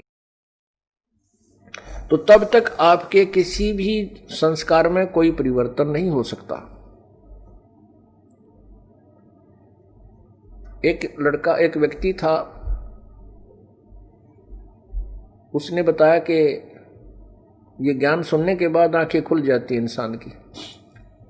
उसने बताया कि जी आपने जो ज्ञान सुनाया है ये सही बात है। क्या सुनाया था इस दास ने? कि जो पाप करते हो, आप सेठ बनना चाहते हो 2 के 20 बना के, तो वो पैसा आपके पास नहीं रहेगा, क्योंकि आपके भाग्य में नहीं है। आपके भाग्य में नहीं है वो पैसा, आपने 2 नंबर तक कमा तो लिया, लेकिन वो दूना डबल होकर जाएगा। और पैसा तो रहेगा नहीं, लेकिन उस पैसे 2 नंबर से कमाने के लिए जो पाप इकट्ठे किए थे वो पाप तेरे पास रह जाएंगे, वो तुझे भोगने पड़ेंगे। अब उसने क्या बताया कि मेरा एक का लड़का था और 20-22 वर्ष का हुआ, उसकी शादी की तैयारी कर रहे थे, उसका जो है दोनों किडनी फेल होगी, दोनों गुर्दे फेल हो गए, खराब हो गए। तो उसके लिए पहले तो देसी वैद्य, फिर ऐसे झाड़े जंतर मंतर संत साधुआं द्वारा घूमे, फिर जब सब ने जवाब दे दिया, जब ऑल इंडिया मेडिकल में ले गए इंस्टीट्यूट दिल्ली में, पहले वहीं होते थे ये गुर्दे बदला बदली, वहाँ उन्होंने बताया कि इसके दोनों किडनी फेल होगी। ऐसे ही किसी से कह सुनकर कोई पैसे पूछे ले दे कर किडनी चढ़वाई बच्चे का, ऑपरेशन सफल हो गया लड़के का, लेकिन रुपये 3 लाख तो भी ऊपर लग गए हमारे। कोई बात नहीं भाई, बच्चे की जान बची, पैसे तो जो लगे सो लगे, खुशी मनाई। 6 महीने के बाद वही लड़का बस एक्सीडेंट में मृत्यु को प्राप्त हो गया। गुर्दे बदलवाने के बाद 6 महीने के उपरांत वही लड़का बस दुर्घटना में मर गया और पैसे थे वह सारे गए। फिर उसने अपने कुकर्म गिनवाए कि मेरे साथ तो इससे भी ज्यादा और होना चाहिए था, शायद ये थोड़ा हुआ जो जिस तरीके से मैंने पैसे कमाए। उसने अपने धंधे के विषय में जानकारी दी कि मैं बहुत जुल्मी व्यक्ति था। अब आपके ज्ञान से अपने पाप दिखने लगे, नहीं तो मैं अपने पापा ने कभी नहीं देखूं था, और भगवान को लाने दिया करता है, भगवान मेरी गेल किए करी तनया, कौन सा पाप मेरा आगे आ गया। अब पता लग गया कि जब इस जन्म में मैंने से पाप किए, पिछले में भी मेरी इसी बूंदी वरती रही होगी कभी ना कभी। तो पुण्यात्माओं, परमात्मा के तत्व ज्ञान के रोशनी में हमें अपने आगे और पीछे के कुकर्म दिखाई देने लग जाते हैं, और फिर हम बचने की चेष्टा करते। हम अज्ञान अंधेरे में तो ठोकरे खाते रहते हैं, लेकिन ज्ञान में पाछा ठोकर नहीं खा सकता इंसान, या तो फिर उसको ज्ञान नहीं, नशा कर रखा है। तो हमने इस नशे को भी उतारना है जो काल ने हमारे ऊपर कर रखा है, और इस अज्ञान को भी हटाना है। नशा कौन सा है? इस माया का, जिसके पास थोड़ा धन हो गया, फूला नहीं समावे, कोई पोस्ट होगी, पता नहीं सोचा कि ये बन गया, ये तेरा संस्कार है। और यदि तूने भविष्य की तैयारी नहीं की तो 84 लाख जूनी फिर तैयार है। अब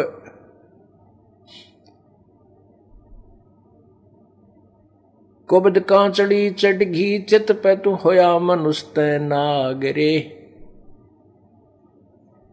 अब सोजे नहीं सजन सुख सागर बिना प्रेम बैरागरे। अब वो व्यक्ति कह रहा था कि लड़का तो जाए लिया था, वो तो मर गया था, चलो मारा, और बाद उसके बाद जो रोना पीटना था वो भी हो लिया था, आँखों के आंसू भी समाप्त हो लिए थे रो रो कहने। अब जीवन कति निरस दिखाई देता, जैसे हम उसे अंधकार में घूम रहे हों। अब आपका ज्ञान सुनकर परमात्मा की महिमा से परिचित होने के बाद अपने मनुष्य जीवन के शेष जो समय है उसकी उमंग होगी कि वो नाश तो होना ही था और मेरे कर्म इससे भी बुरे थे, लेकिन अब उन पाप कर्मों को धोने का, साफ करने का, उनको समाप्त करने का तरीका मिल गया। और अब उमंग है जीने की, आशा है मालिक और जीवन दे तो भक्ति के लिए दे, तेरी भक्ति करता रहूं, नहीं तो इस जीवन का कोई चारम नहीं रहा था। पुण्यात्माओं, ये तो जो अब हम मान ले बालक हुआ, अब आपको जीवन का के उद्देश्य का पता लग गया, जीने की इच्छा जो है वो इसलिए बनी रहेगी कि आपकी भक्ति करने अधूरी ना रह जा। अब आपको एक न्यारी उमंग बनेगी जीने की, नहीं तो ये डरे ढोरे थे पशु जैसे, धंधे करे पढ़कर सोगे, तड़के करे जन्म धंधे करे रात में पढ़कर सोगे। किसी के पास 2 पैसे हैं कि तो बकवाद नाम लागे, कि तो होटला में जाकर बकवाद करे, घूटी छूटी लाओ हैं, और कि तो राजनीति में फंसे बैठे रहेंगे। यानी मूल उद्देश्य को भूल करके अपना जीवन व्यर्थ कर जाते हैं। इसलिए बताते हैं कि सूझे नहीं सजन सुख सागर बिना प्रेम बैराग्रे। अब परमात्मा का ज्ञान हो गया, मनुष्य जीवन किस लिए हमें मिला था ये पता लग गया, और वो उद्देश्य पूरा हो गया, क्योंकि मनुष्य जीवन में सत भक्ति करनी चाहिए। अगर भक्ति करे तो सत्य करे, सत्य का मीन है शास्त्र अनुकूल करे। पवित्र गीता जी अध्याय नंबर 16 के श्लोक नंबर 23 में कहा है कि शास्त्र विधि को त्याग कर जो मनमाना आचरण करते हैं, अर्थात अपने मनमानी पूजाएं करते हैं जो शास्त्र अनुकूल नहीं है, उनको ना तो कोई कार्य सिद्ध होता है उनका, ना कोई सिद्धि होती है, ना सुख होता है, ना उनकी गति होती है। और इन 3 वस्तुओं के लिए हम भक्ति करते हैं। फिर हमें मनुष्य जीवन का जो ज्ञान हो गया कि ये किस लिए हमें मिला था, परमात्मा की भक्ति करनी है और शास्त्र अनुकूल करनी है। और शास्त्र अनुकूल भक्ति करते हुए जो तुम्हें आनंद आएगा, जो खुशी होगी, फिर जब ये संसार छोड़कर हम जाएंगे तो हमें आगे जा करके पछताना नहीं पड़ेगा। ठीक है, परमात्मा ने जितना जीवन दिया है, और जब ये शरीर छूटेगा तो हमें पश्चाताप नहीं बनेगा। हमने ना ये मन में नहीं आएगी ईब के बनेगी, ये मन में कति नहीं आओगी कि अब क्या बनेगा आगे, नहीं। अब हमने जैसा हमारी सामर्थ्य थी, जितनी हमारी मेहनत हमने किया, जैसा भी भक्ति की, वो आगे हमें प्यार मिलेगा। अब हम खाली नहीं जा रहे। जैसे बच्चे सब एग्जाम में बैठते हैं, जिन्होंने शिक्षा ग्रहण कर रखी है, खूब पढ़ाई कर रखी है, अभ्यास कर रखा है अपने पूरे वर्ष में, तो वो घबरा कर नहीं जाते, उसमें थोड़ी सी घबराहट होती है, ज़्यादा नहीं। और जो किसी ने किताबें ठाकर ना देखी, कभी पढ़े ही नहीं, तो फिर वो जाते हैं, उनको पता होता है कि ये बूंदी बनेगी, के लिख का आऊँगा, कुछ याद है कोई नहीं, और वो घबराहट में कुछ थोड़ा बहुत याद है वो भी भूल जाते हैं, फिर तो वो फेल हो जाते हैं। ऐसे ही जब हम यहाँ संसार छोड़कर चलेंगे, क्योंकि हमने परमात्मा की जैसी सामर्थ्य अनुसार अपनी भक्ति दान धर्म किया हुआ है, तो हमने चिंता नहीं बनेगी, निर्भय होकर जाएंगे। और आगे परमात्मा आपको खड़े मिलेंगे, क्योंकि हम धनी के हो गए। हमने आगे स्थान बना लिया, शरीर छोड़ने से पहले हमारा आगे स्थान बन गया। कहाँ बन गया? हमारा गुरुजी हो गए। और गुरुजी संत जो होते हैं वो परमात्मा के नुमाइंदे होते हैं, और अपने उस घर में ले जाते हैं जहाँ से वो आए होते हैं। तो आप जब यहाँ से चलोगे परमात्मा आपको सामने खड़ा मिलेगा, आपका ठिकाना हो गया। और जिन्होंने आगे ठिकाना बनाया नहीं, भक्ति की नहीं, तो फिर वो कहीं ठिकाना नहीं है, वो 84 लाख योनियों के इस अरट के जैसे कुएं में वो फिर शुरू हो जाए। अरसुमरै सो हंस कहावै कामी करो दी कागरे, बौरा न भरम विष के बन में चल बेगमपुर बागरे। अब जैसे कोई भक्ति करता है उसको भगत जी कहते हैं, शराब पीता है उसको शराबी कहते हैं, चोरी करता है उसको चोर कहते हैं, डाके मारता उसको डाकू कहते हैं। अब जैसे पहले कोई कैसी भी गलती करता था, अब भक्ति कर रहा है तो वो भगत जी हो गए। एक भक्त था हमारा सेवक, तो उसने नाम लिया और वो हमारी रिश्तेदारी में भी पड़ा है, तो वो उसने नाम ले लिया। तो उसका भाई जो है शराबी एक नंबर का, क्योंकि ये शराबी जो होते हैं ना, ये आदमी बहुत कम मिल पावे। वैसे शराब उतरे पाछे तो बहुत अच्छे बतलाते हैं, शराब पिए पाछे फिर ये किसी के काबू के नहीं होते। तो पहले गांव गांव में सत्संग करने पाठ करने जाते थे। और एक और भगत था जो दिल्ली साइड का, उसने नाम लिया था। तो उसको ये बताया गया था कि आप वहां आ जाना, वहां 3 दिन सत्संग करेंगे हम गांव में। उनका एड्रेस बता दिया। तो उसमें जो जिसका हमने पाठ करना था उसका भाई का पाठ था, शराबी का। तो भाई के न कम जाने थे, उसने ज्यादा जाने थे। वो ड्राइवर था रोडवेज का, वो हमारी रिश्तेदारी में पड़ा है, उसका भीम नाम। तो हमने साथ में एड्रेस ये लिख रखा था कि कृष्ण ने ना जाने तो भीम ड्राइवर पूछ लियो। बोला ठीक है। तो उसने आके पूछा, बोला भाई सत्संग है वहां जाना हमने, बस अड्डे से दूसरी तरफ उनके घर थे। तो वो एक आदमी मिल गया ना, बोला किस जगह, बोला उसने बताया कि भीम ड्राइवर घर का जाना। बोला उनका किसा सत्संग होता, एक नंबर का शराबी है, वहां का सत्संग होता। उसको पता नहीं था, दूसरे से पूछा, उसने भी नहीं कहा। बोला वो भीम ड्राइवर शराबी गए, वो किसे सत्संग कराओ भाई, वो घर जरूर बता देंगे, आगे चला जाए इस साइड में, वहां पूछ लिए। जगह बताते चले गए, 4 मिले, 4 ये शब्द बोले कि वो किसा शराबी हो, किसके, वो तो शराबी है। वो पहुंच गया वहां पर, उसने सत्संग सुन भी, वो तो नाम लिए रखा था उसने। तो दूसरी बार फिर 6 महीने के बाद, 1 वर्ष के बाद फिर दोबारा सत्संग था वहीं पर। तो वही भगत फिर उसको पता लगा कि वहां सत्संग कर रहे हैं गुरुजी, क्योंकि पहले हम जिस गांव में सत्संग करते थे हमारे भगत वहीं पहुंच जाया करते थे मिलने के लिए, अपनी कोई समस्या समाधान के लिए। तो ऐसे हमने लिस्ट बना रखी होती थी, वो लिस्ट दे देते थे, भी ये कोई पूछा तो बता देना। तो वो भगत फिर उसी गांव में आया और उनके घर से उलट पुलट गाली गलिया में कहे, 1-2 आदमी आ ले तो उसका समझ ना आवे कहां सी हो रहा सत्संग। तो उसने फिर उसकी जब वो दूसरी बार आया तो उसने भीम का जिक्र नहीं कराया, बोला मैंने कृष्ण का जाना है, वो डॉक्टर है कृष्ण। तो उन हमारा भगत मिल गया, ने बोला वो कृष्ण डॉक्टर का उसने नाम ले लिया उस भीम ड्राइवर ने, और उन्हीं का वो पाठ हो रहा था उस दिन। तो वो भगत मिल गया हमारा कोई, उसको कहने लगा किसका जाना, कृष्ण का जाना, वो भीम का नाम ना ले शराबी कहेंगे उसने। तो उन्होंने बोला वो कृष्ण का ना होता हो तो भीम भगत जी का पाठ होने लग रहा है, भीम भगत जी का पाठ हुआ है। उसने सोचा ये गलत समझ रहा है। मैंने बोला भाई मन न कृष्ण का जाना, भीम भगत जी कोई और होगा। उसने सोचा शराबी का करते भगत जी कैसे बोल रहा है इसको। दूसरे से पूछा, दूसरे बताया, बोला भाई हाँ भाई भीम का ही पाठ हो रहा है, उसने नाम ले लिया, शराब शुरू छोड़ दी।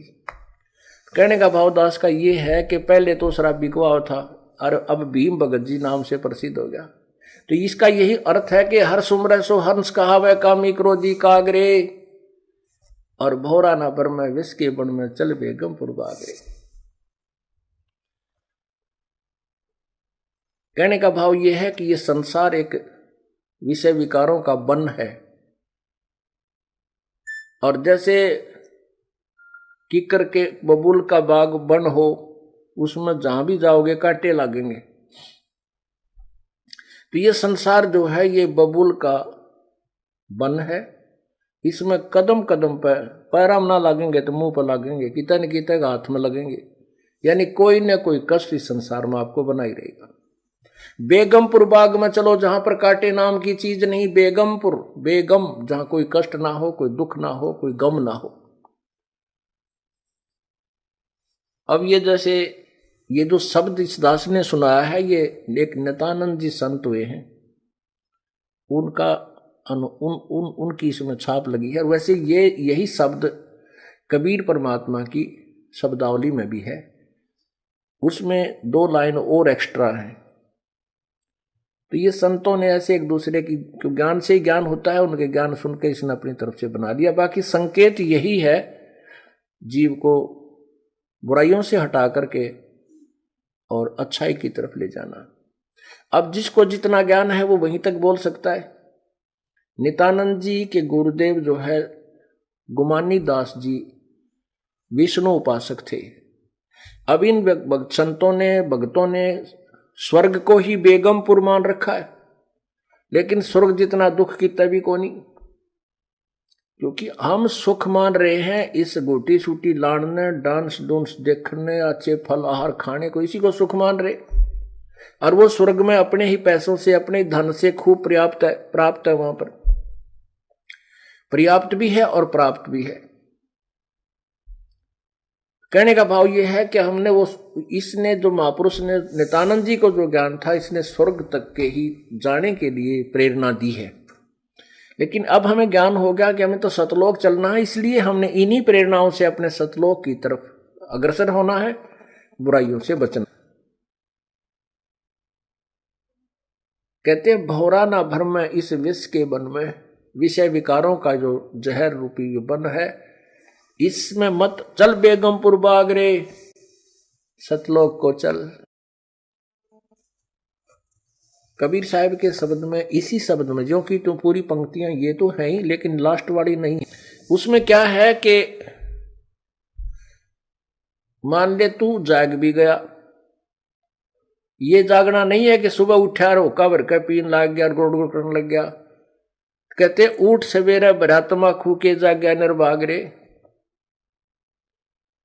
राम सुमरा ना कोई सुख शुक्रम की ना फूटे तेरे भाग रे। अब सोचा उठ दे, होका भर के बैठ गया, पता के जाग गया तू, इस अच्छा पड़ा रहे तो ठीक सही, एक पाप और शुरू कर दिया। उक्के में कितना पाप है। सो नारी जारी करे सुरापान 100 बार, एक चलम हुक्का भरे वो डूबे काली धार। एक हुक्का का मीन तम्बाकू से है। तम्बाकू चाहे सिगरेट में पियो, चाहे बीड़ी में, चाहे हुक्के में, चाहे सूंघ लो या खावे, सारा ही दोष है। एक भक्त दुकान कर रखी थी एक ने, और वो एक भक्त जो है सिगरेट पीता जाओ, बूढ़ा आदमी, नाम लिया था उसने, 1 से 1 वर्ष हो गया था। और दूसरे भगत का लड़का बोला ताऊ तू सिगरेट पीवे, गुरुजी ने मना कर रखा, भाई तेरा नाम टूट गया। ने बोला ना बेटा, नो के नाम टूटा है। बोला गुरुजी अंदर ओका पीन तो मना कर रखा है, सिगरेट थोड़े नट्टे थे। तो जिसने बकवाद करनी है, जिसने मर्यादा नहीं निभानी है, वो अपने कोई सिस्टम तैयार रखे। तो लड़के ने मिलकर उसको कहा था, वो तुमने नाश कर दिया अपनी भक्ति का। तम्बाकू तो है ही, चाहे सिगरेट में पी ले, जहर न चाहे गिलास में पी ले, चाहे किसी कटोरी में गाली के पी ले, तो जहर। तो क्या बताते हैं, कहते हैं पर द्वारा स्त्री का खुल है, 70 जन्म अंधा हो डोले। सुरापान मदमासा हारी, गमन करें भोगे पर नारी, वो 70 जन्म कटेंगे शीशम, साक्षी साहिब है जगदीशम।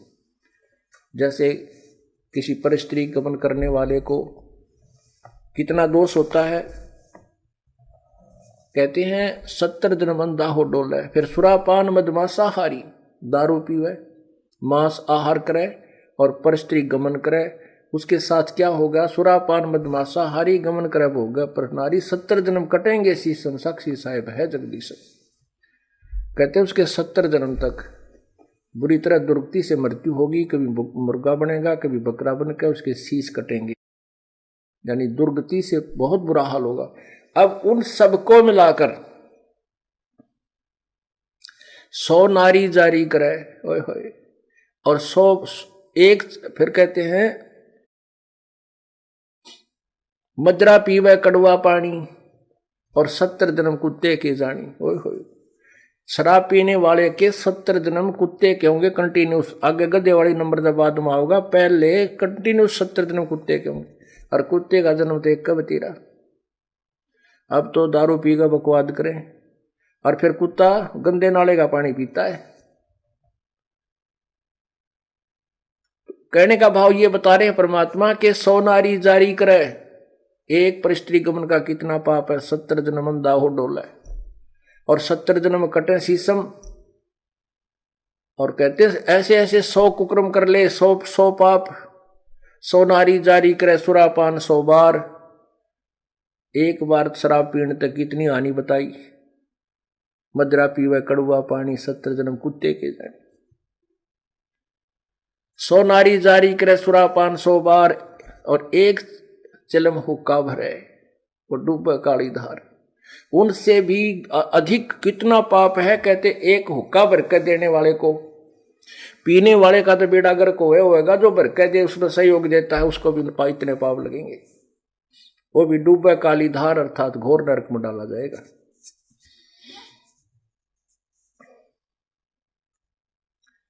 तंबाकू कितना हानि करता है, क्यों इतना दोषी बताया, इसमें इतना दोष क्यों है?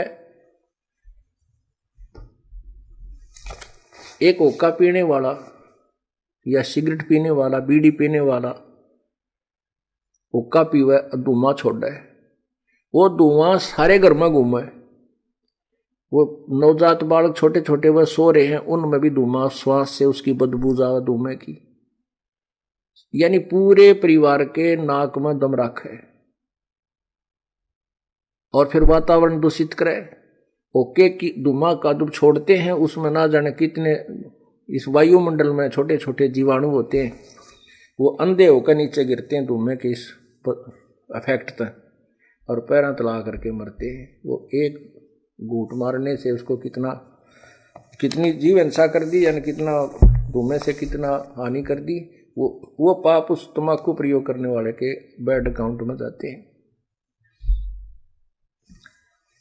और फिर हमारे परमात्मा ने ये मनुष्य शरीर दिया है परमात्मा पाने के लिए, इसमें ये ईड़ा, ये पिंगला, ईड़ा और पिंगला ये 2 नाड़ी बताई जाती हैं अंदर शरीर में, और इनके बीच में मध्य में जाकर के एक सुषुम्ना नाड़ी है जिसकी सुई की नोक टेक है, ऐसा सुराख है जो भक्ति के प्रभाव से ये अपने आप लड्डू की तरह हवा भर के वो खुल जाता है, और फिर उसमें से आत्मा अंदर जाकर के फिर नीचे मूल कमल से प्रारंभ होती है।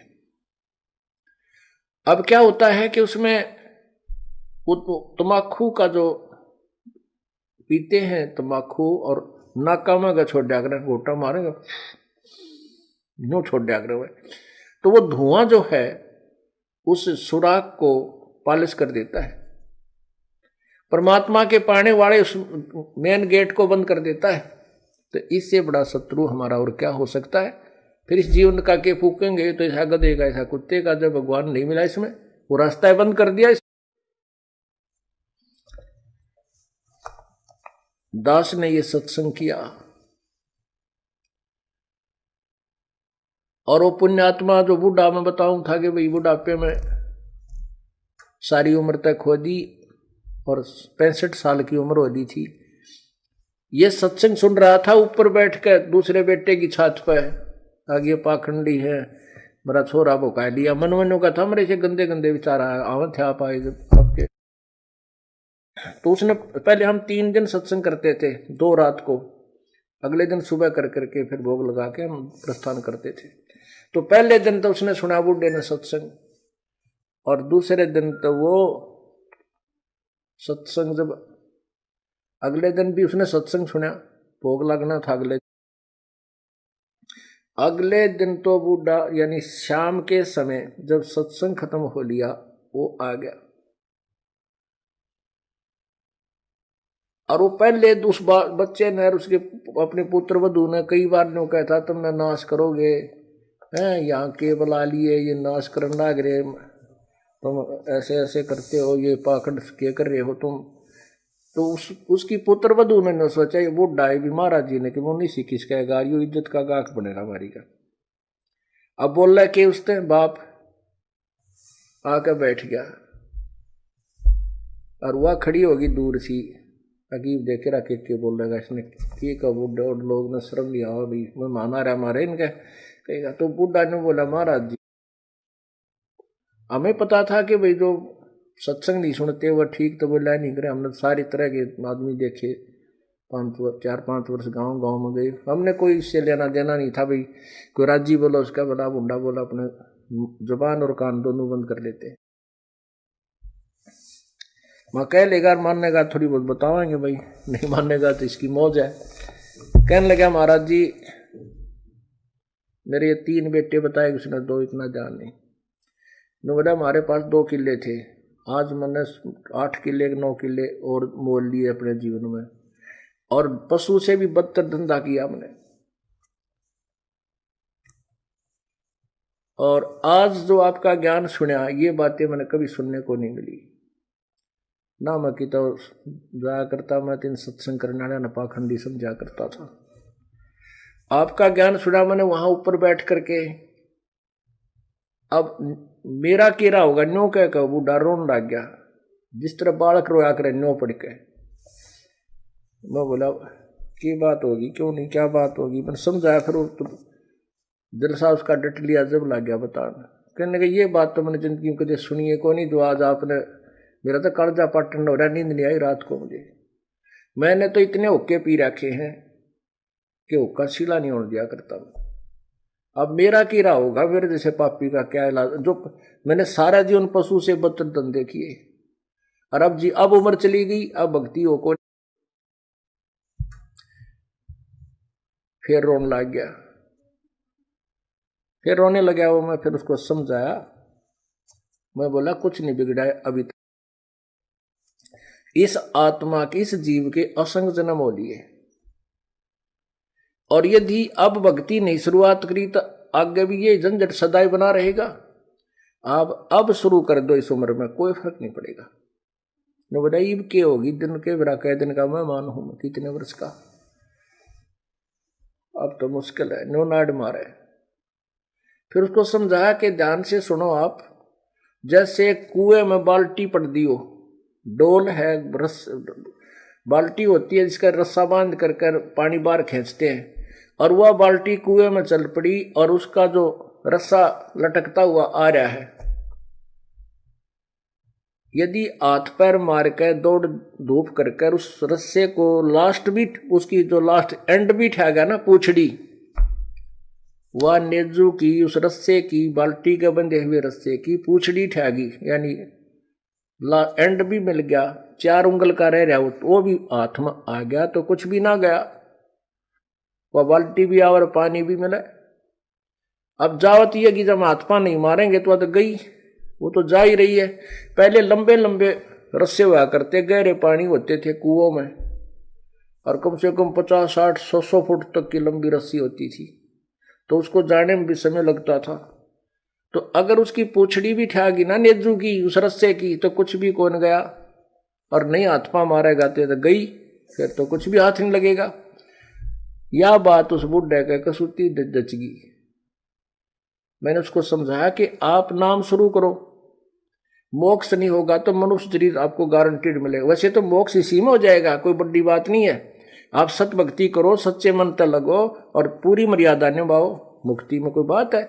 एक सांस के सीमेंट की इतनी कीमत है, सब कुछ आपके पास होगा, तो उसका बात समझ में आ गई।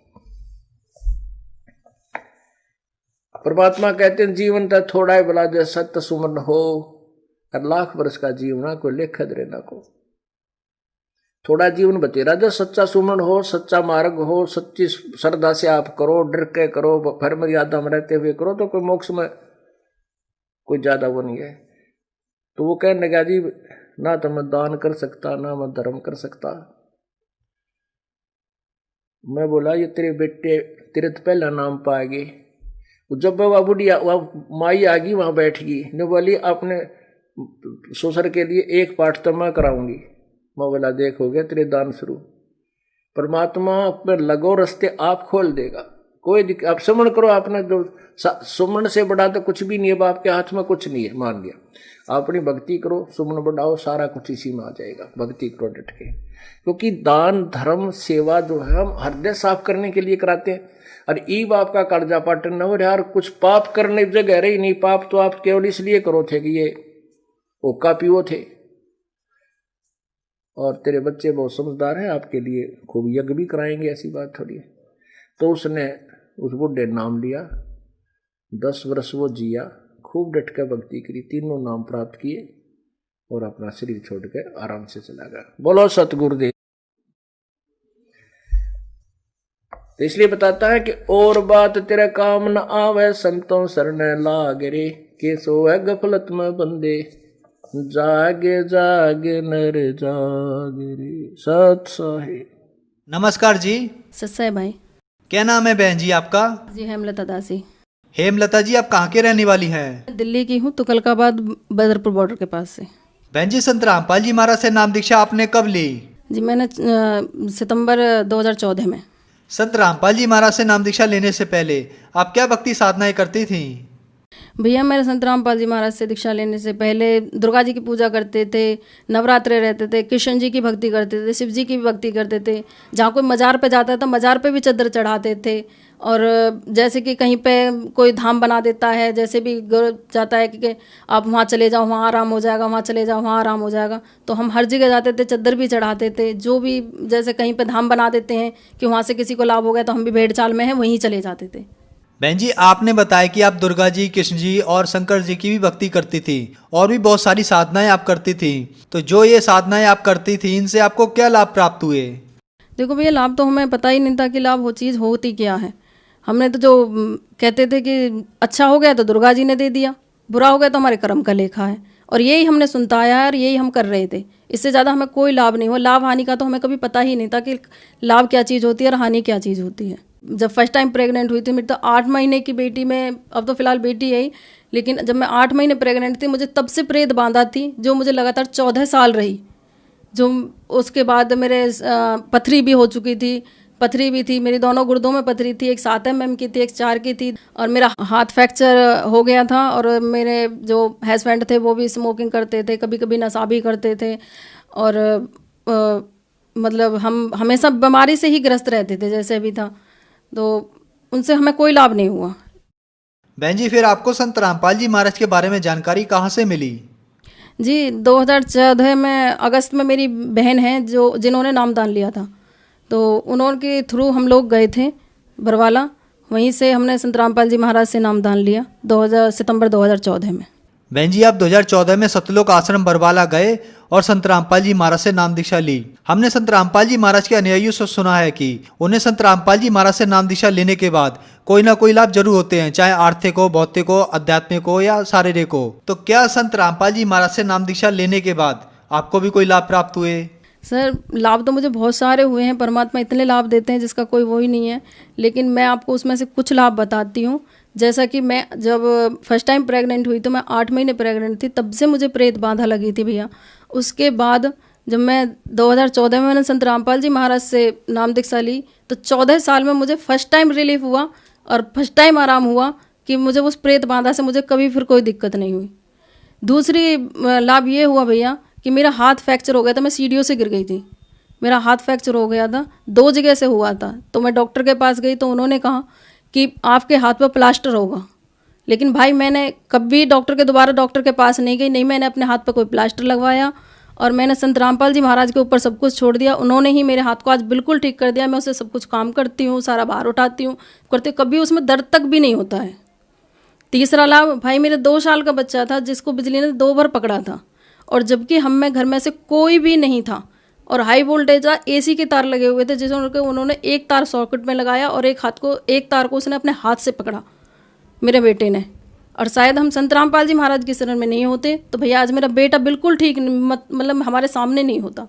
और भाई एक लाभ ये हुआ कि एक बार हम मार्केट गए थे, जैसे घर का महीने मंथली का सामान जो लाते हैं उसी के लिए हम गए थे, और हम बाइक पे थे दोनों जने। तो हम रोड पे ही चल रहे थे और इतना खुला रोड था जाके कोई ठिकाना ही नहीं था, बहुत ज़्यादा खुला रोड था। और हम वहाँ से निकल ही रहे थे और बहुत, और एक पीछे से बाइक वाला आया और इतनी साइड से मार के गया वो हमें बहुत ज़ोर से। अगर हम संत रामपाल जी महाराज की शरण में नहीं होते तो हम दोनों आदमी का ही बहुत बुरा एक्सीडेंट होता, क्योंकि बाइक सारी बिल्कुल घूम गई थी एकदम से और हमें पता ही नहीं था कि हमने कैसे बैलेंस बनाया कैसे नहीं। परमात्मा की दया से, संत रामपाल जी महाराज की दया से हमें परमात्मा ने वहाँ भी हमारी रक्षा की और वहाँ भी हमें बचाया। चौथा लाभ है भगत जी, हमारे जब हम संत रामपाल जी महाराज शरण में नहीं गए तो उससे पहले भगत जी हमारे पति जी थे, वो भी स्मोकिंग करने लगे थे और कभी कभी बियर वगैरह भी पार्टी सार्टी में चल जाती थी, लेकिन धीरे धीरे जा ही रहे थे। लेकिन संत रामपाल जी महाराज शरण में आने से हमारा वो सब भी ख़त्म हो गया। और भैया पहले मकान नहीं था, हमारा आर्थिक स्थिति अच्छी नहीं थी तो कभी मकान भी नहीं बना पाए थे। संत रामपाल जी महाराज की शरण में आने से अब 2 मंजिल की कोठी बना चुके हैं हम लोग और अच्छा कारोबार भी चल रहा है। और भाई मेरे पास 3 बेटियां हैं मेरी मालिक की दया से, जो संत रामपाल जी महाराज ने दिए हैं वो पुण्यात्माएँ। वो 3 बेटियां हैं तो पहले चिंता होती थी कि 3 बेटियों की सगाई की रिश्ता कैसे करेंगे, क्योंकि दुनिया इतना दहेज लेती है, इतना देती है जिसका कोई ठौर ठिकाना ही नहीं है। हम लोग तो सोच सोच के ये परेशान होते थे कि आज की दुनिया में इतना दहेज लेते हैं देते हैं। दुनिया की शादी में जाते थे देखते थे कि कोई कितना ले रहा है कितना दे रहा है, तो हमें भी दिन रात यही चिंता होती थी कि हमें भी अपनी 3 बेटियों की शादी करनी है। तो हमारी तो आर्थिक स्थिति वैसे ही खराब है, लेकिन हम अपनी बेटियों का कहाँ से करेंगे। लेकिन संत रामपाल जी महाराज की शरण में आए से दहेज प्रथा को जैसे ही नष्ट कर दिया है। जो काम सरकार नहीं कर पाई वो संत रामपाल जी महाराज ने कर दिखाया। और हमें आज बिल्कुल भी चिंता नहीं है कि हमें अपने बेटी को कैसे ब्याहना क्योंकि संत रामपाल जी महाराज एक दहेज मुक्त संसार बनाने जा रहे हैं, जिसमें ना कोई दहेज लेता है ना देता है। और उनके सभी अनुयायी यही काम कर रहे हैं, जिन्होंने भी अब तक शादी की है, जो आगे करने वाले से उनका सबका यही संकल्प है कि हम अपनी बेटी को दें तो ऐसे घर में दें जिसे ना दहेज की ज़रूरत हो और ना वो ले। और भाई एक लाभ ये हुआ कि जो मेरे पति जी हैं उनको मतलब गुर्दे में पथरी थी, तो डॉक्टर ने बोला था कि आप कुछ दवाई भी दी थी, कहा था कि ये लो। और उन्होंने ज़्यादा दिन दवाई पहले खाई थी लेकिन बाद में कोई दवाई खाना बंद कर दिया। उन्होंने कहा था जो होगा सो देखा जाएगा। और अब हम संत रामपाल जी महाराज की शरण में आने के बाद उन्होंने ना उसके बाद कोई दवाई खाई है ना कोई ऑपरेशन हुआ है। उनके बाद उनकी ना मतलब कोई दिक्कत ही नहीं है पथरी में भी, और नहीं ही वो पथरी रही है। और एक लाभ ये था कि भैया हम एक बार गए हुए थे कहीं पे, तो हम सामने से हम अपना ही रेड लाइट की अपने गांव की ही रेड लाइट क्रॉस कर रहे थे। तो क्रॉस करते हुए भी बिल्कुल कोई भी नहीं था, रोड खाली था। एकदम इनोवा गाड़ी आई और उसने हमें बिल्कुल एकदम सामने से टक्कर मारा और मेरे दोनों पैर, और हम स्कूटर पे थे, भगत जी चला रहे थे, हम स्कूटर के साथ ही मेरे दोनों पैर उसके सामने थे और स्कूटर के साथ ही हम दोनों आदमी गिर गए थे। मैं भी और मेरा पति भी दोनों गिर गए थे। और भाई अगर हम संत रामपाल जी महाराज की शरण में नहीं होते ना तो आज मैं अपने पैरों पे खड़ी भी नहीं हो पाती, क्योंकि मेरे दोनों पैर ही इनोवा के और स्कूटर के बीच में थे। तो वहाँ भी मालिक ने मेरी रक्षा करी है और हम पे अपना आशीर्वाद रखा जो कि आज हम जिंदा हैं और अपने पैरों पे खड़ी हूँ मैं। बहन जी, संत रामपाल जी महाराज से नाम दीक्षा लेने के बाद आपकी प्रेत बाधा ठीक हो गई, आपके दोनों गुर्दों की बीमारी ठीक हो गई, आपके पति की पथरी थी वो भी ठीक हो गई और आपको बहुत सारे लाभ प्राप्त हुए संत रामपाल जी महाराज से नाम दीक्षा लेने के बाद। तो जो श्रद्धालु आज आपको देख रहे हैं, आप उन्हें क्या संदेश देना चाहेंगी? देखो भाई, संदेश देने की मेरी औकात नहीं है। मैं तो सिर्फ उनसे प्रार्थना कर सकती हूँ, अपने भाई बहनों से बोल सकती हूँ, कह सकती हूँ कि जो आपको दुख है या कोई प्रेत बांधा है, दुख है, जैसी भी कोई परेशानी है, आप संत रामपाल जी महाराज की शरण में आए, उनसे नाम दीक्षा लें और अपने सारे दुखों को दूर करके और मोक्ष को प्राप्त करें। बहन जी, संत रामपाल जी महाराज से नाम दीक्षा कैसे ले सकते हैं? सर चैनल पर हर रोज सत्संग आता है और उस पर एक पट्टी आती है जिस पर एक फ़ोन नंबर दिए गए हैं। जिस भी भक्त या भाई बहन को नामदान लेना है उन नंबर पर फ़ोन करें और अपना एड्रेस और वो बताएं और आपको नामदान आपके नज़दीकी नामदान सेंटर से दिया जाएगा। धन्यवाद बहन जी। सत्साहेब भाई।